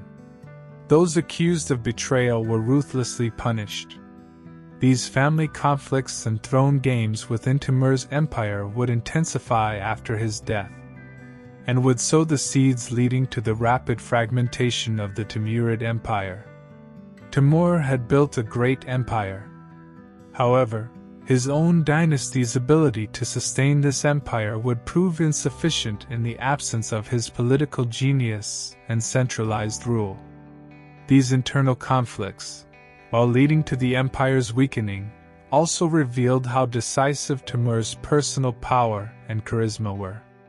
Towards the end of his life, Timur had brought the breadth and power of his empire to its peak. However, an insatiable conquest desire and the ideal of world domination directed him towards a new and much larger target: the conquest of China. China, ruled by the Ming dynasty, was one of the most populous, wealthy, and developed civilizations in the world at that time. The desire to conquer this massive country was the last great challenge in Timur's life and his most ambitious plan. Reasons for the China expedition. 1. The ideal of world domination. Timur wanted to prove that he was the true heir to Genghis Khan's legacy, and realize his ideal of ruling the entire world. The conquest of China was the final and greatest step of this ideology. Prestige and legitimacy. Bringing a rooted civilization like China to its knees would raise his prestige and legitimacy in the international arena to an unprecedented level. Economic attraction. China's wealth, its commercial power on the Silk Road, and its resources offered great potential to further fill Timur's treasury. Political security. The existence of a strong China on the eastern border could be a threat to his empire in the future. He aimed to eliminate this threat by bringing China to its knees. Expedition preparations. Timur started an extraordinary and meticulous preparation process for the China expedition. This would be the largest and most comprehensive military operation he had ever organized. Massive army. Historians estimate that a huge army of approximately 200,000 to 300,000 was gathered for this campaign. Enormous depots were created for the army's logistical needs, roads were prepared, and water sources were identified. Special winter clothing and equipment were prepared for the soldiers.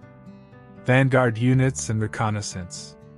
Timur'S sent reconnaissance units on the routes to China. These units were tasked with detecting geographical obstacles, potential enemy resistance points, and supplied possibilities along the route. Diplomatic maneuvers.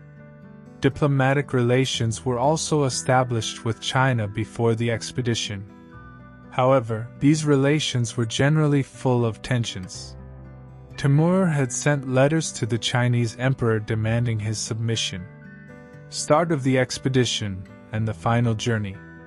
Despite his advanced age, he was about 69, Timur was determined to personally command this expedition. In late 1404, despite the cold winter conditions, he set out eastward from his capital, Samarkand, with his army. This was the final journey of his life. His army faced great difficulties advancing through snow-covered steppes and over frozen rivers. The harsh winter conditions caused losses among soldiers and animals. Timur reached the city of Otrar in southern Kazakhstan at the very beginning of the expedition. He had designated this as a winter quarters and planned for his army to rest here until spring. However, at the very beginning of the advance towards China, in January 1405, he fell ill, perhaps due to the cold weather conditions and the fatigue brought by the expedition. China, this great conqueror's final target, would remain a dream for him. When Timur completed his preparations for his most ambitious and final great expedition, the China expedition, he was around 69 years old, and the season was winter. As an experienced commander, he knew very well how difficult expeditions made in winter conditions were. However, the ambition to conquer China had driven him to make this risky decision. In late 1404, with his massive army, he set out from his capital, Samarkand, eastward towards the snow-covered steppes. This journey was full of great difficulties from the start. Winters in Central Asia are characterized by freezing cold, severe snowstorms, and icy terrain. The army's advance was extremely slow under these harsh conditions. 1. Freezing cold and frostbite cases. Despite being prepared, Timur's army was exposed to sub-zero temperatures.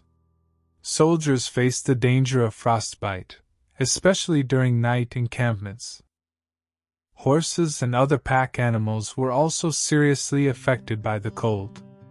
Many animals froze to death on the road.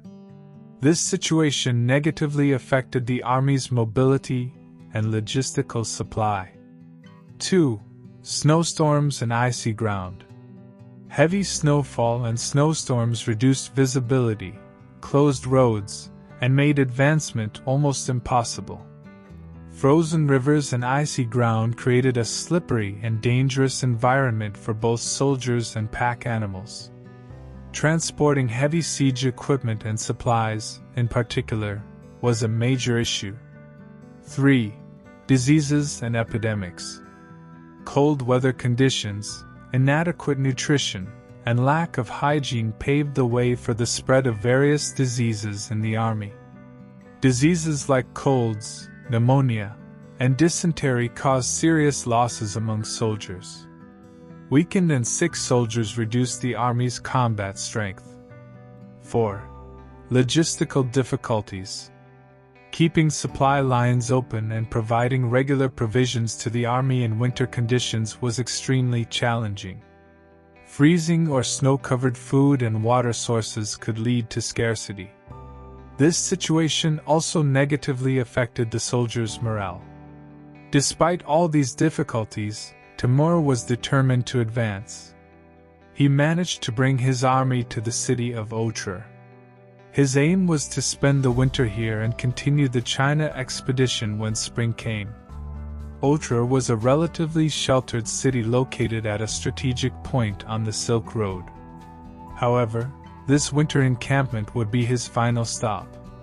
The harsh winter conditions and the fatigue brought by the expedition had seriously affected the aged commander's health.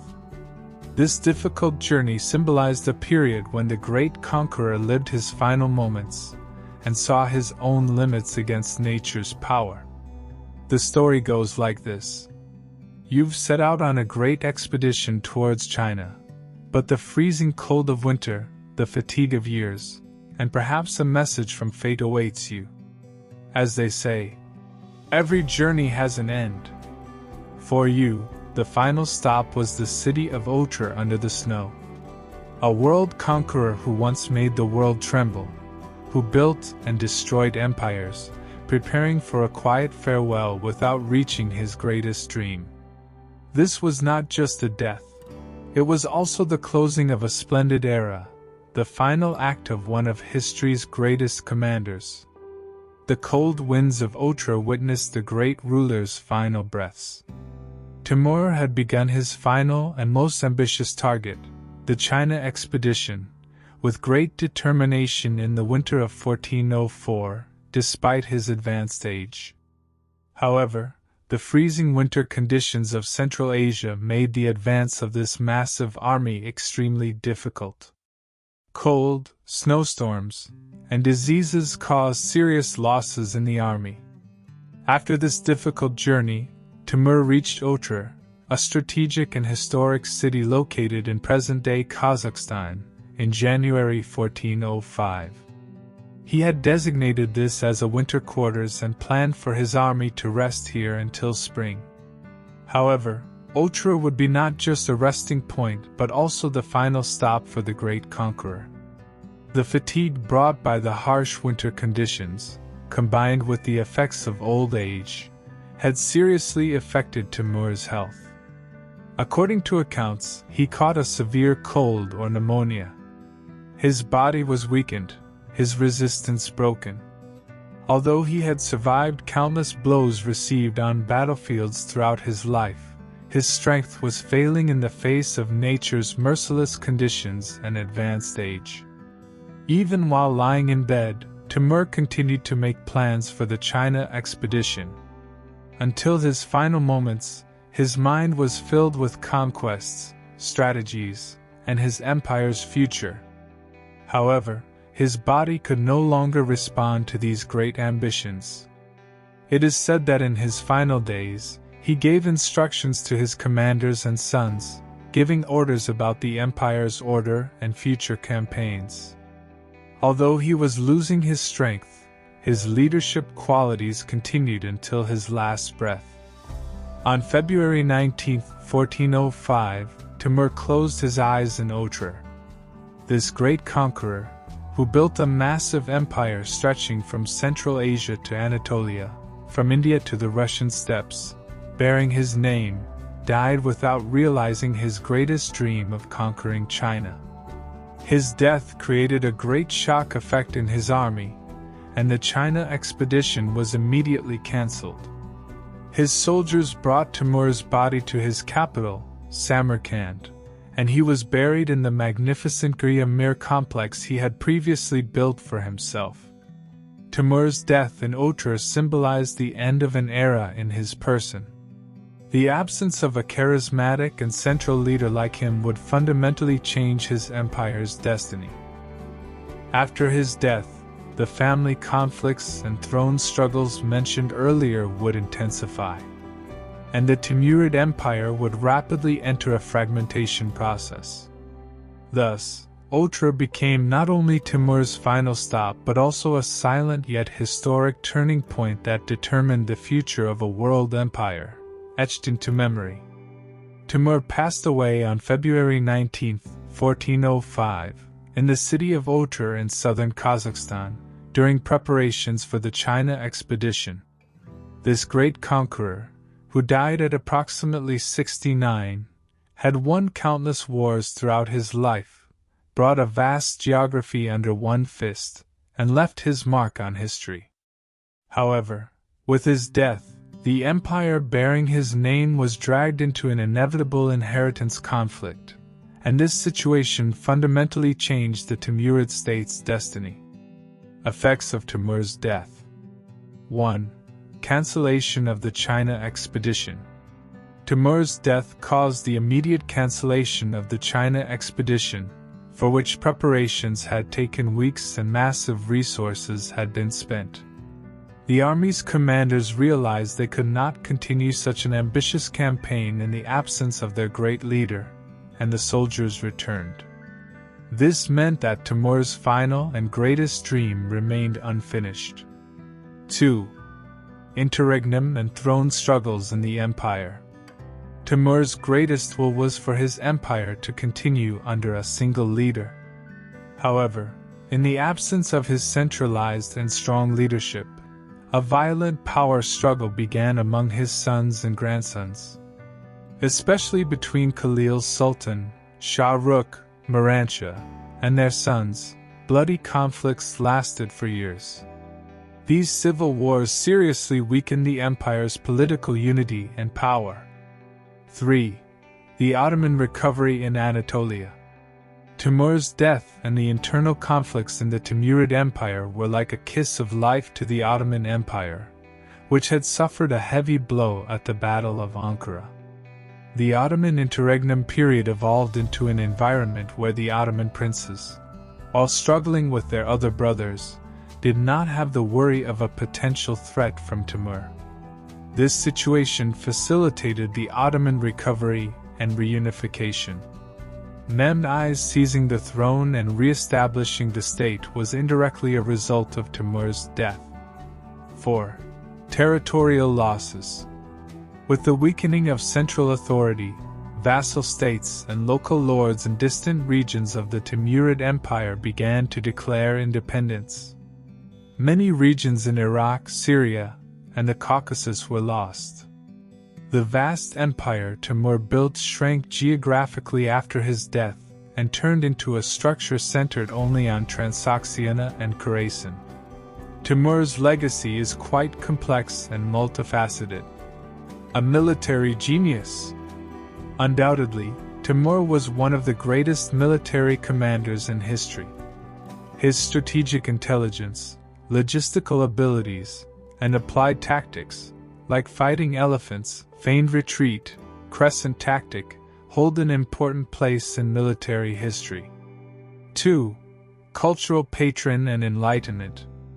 His support for art and science, especially his efforts to transform his capital, Samarkand, into a cultural and scientific center, show his enlightened face. The Güryemir, Bibi Khanum Mosque, Allah Beg's Observatory are the most concrete examples of his cultural legacy. Timurid art and science enabled a brilliant period in Central Asia. 3. Political impact. Timur's campaigns fundamentally changed the political map of Eurasia. He paved the way for the rise of Russian principalities by destroying the Golden Horde. He temporarily halted the Ottomans and weakened the Delhi Sultanate in India. These effects were felt for centuries. 4. Ruthlessness and destruction. On the other hand, the ruthless massacres and destruction of cities, like Isfahan, Baghdad, Damascus, applied during Timur's conquests constitute the dark side of his legacy. These destructions left deep traumas on local peoples. After Timur's death, although the empire he built disintegrated, his descendants continued to rule for a long time, especially in Khorasan and Transoxiana, and continued their support for science and art.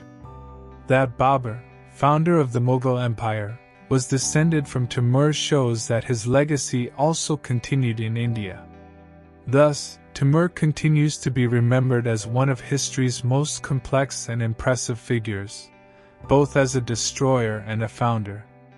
Timur is undoubtedly one of the most complex and controversial figures in world history.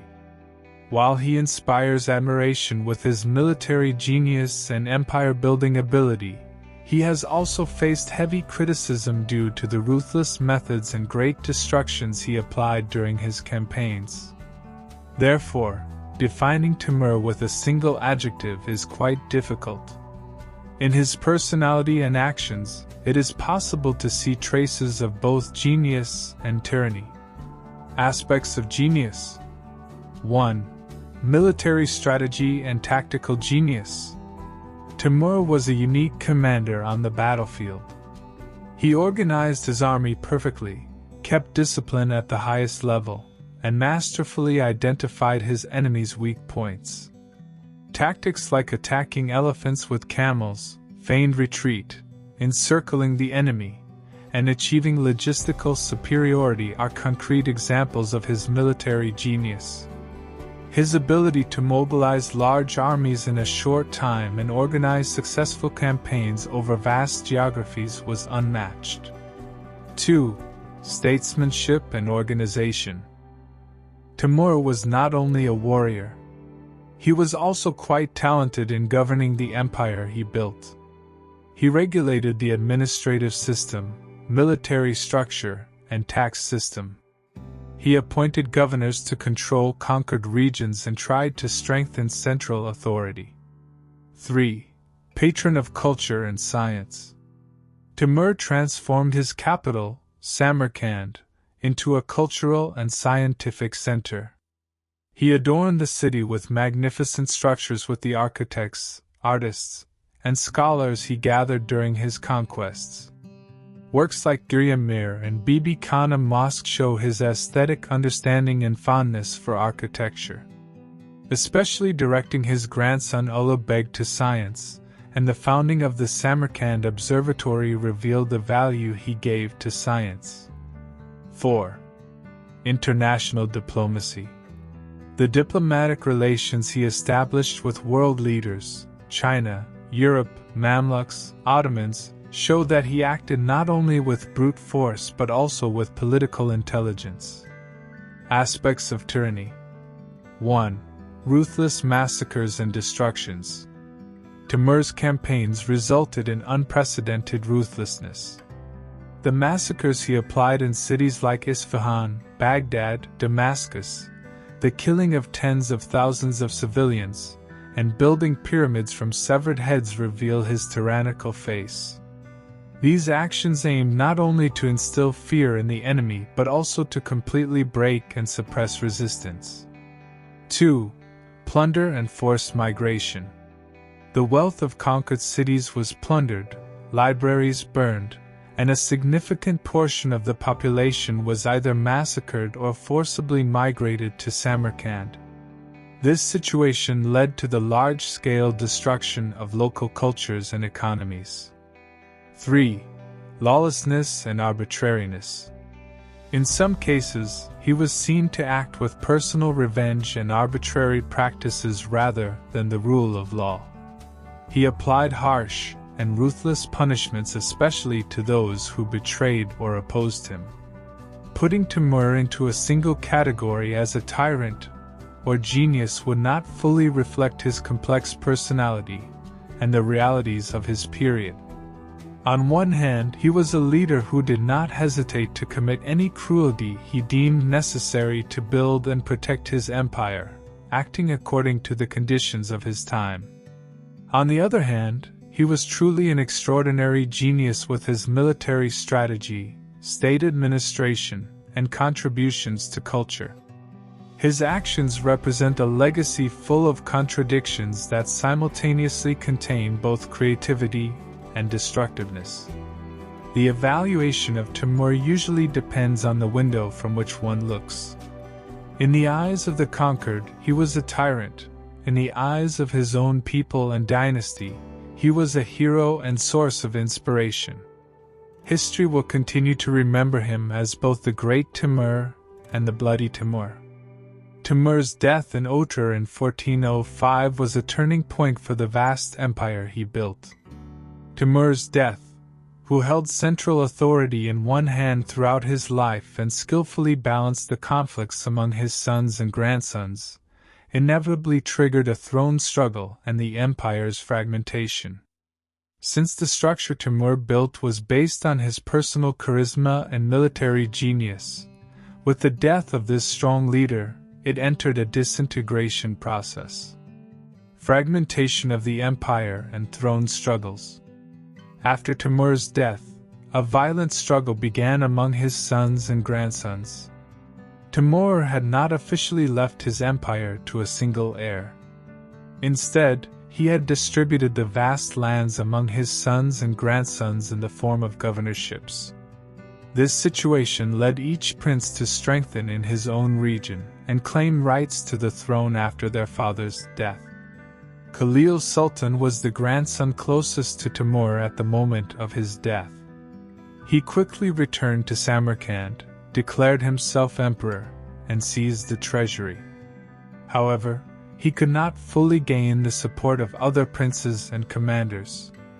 Shah Rukh Mirza was one of Timur's most talented and disciplined sons. He was the governor of Khorasan and acted patiently in the chaotic environment after his father's death. He managed to reunify the eastern part of the Timurid Empire in Khorasan and Transoxiana by defeating his other brothers and nephews one by one. Shah Rukh became the most important patron of the Timurid Renaissance. Miranshah and his sons.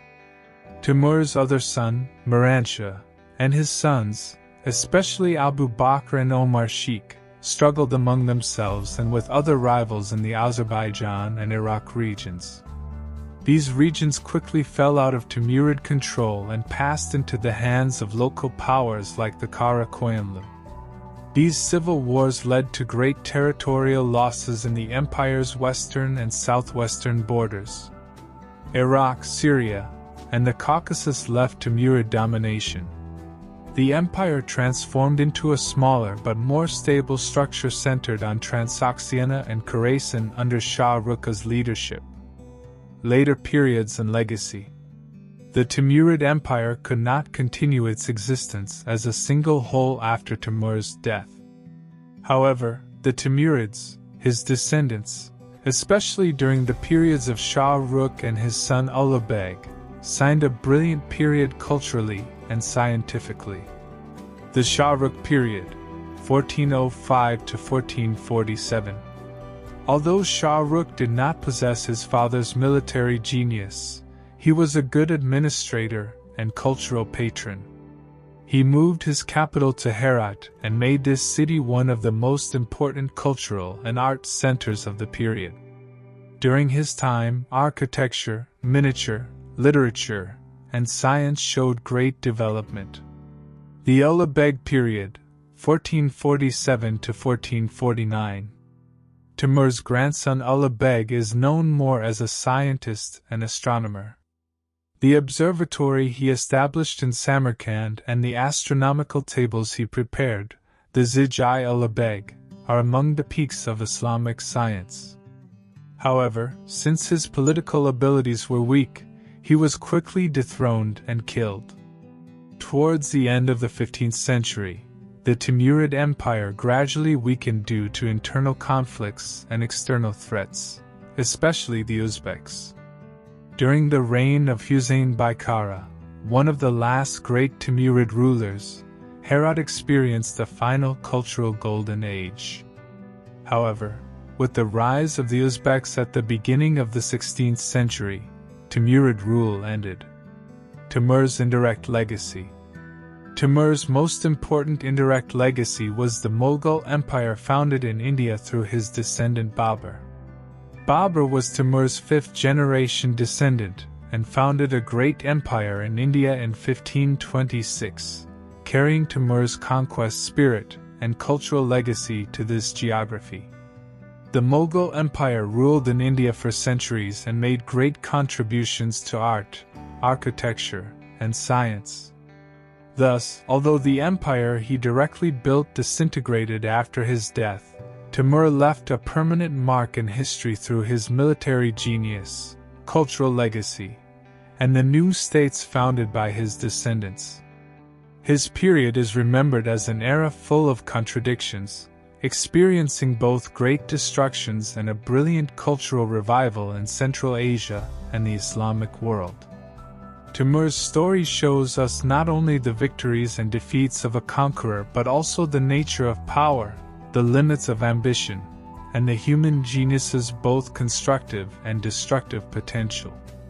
Whether some remember him as a monster or others as a hero, it was certain that his name was written in golden letters on the pages of history. Yes, dear listeners, we've come to the end of another history journey tonight. Now we can return to the present day and sleep peacefully in our beds. Hoping to meet in a new story tomorrow. Good night.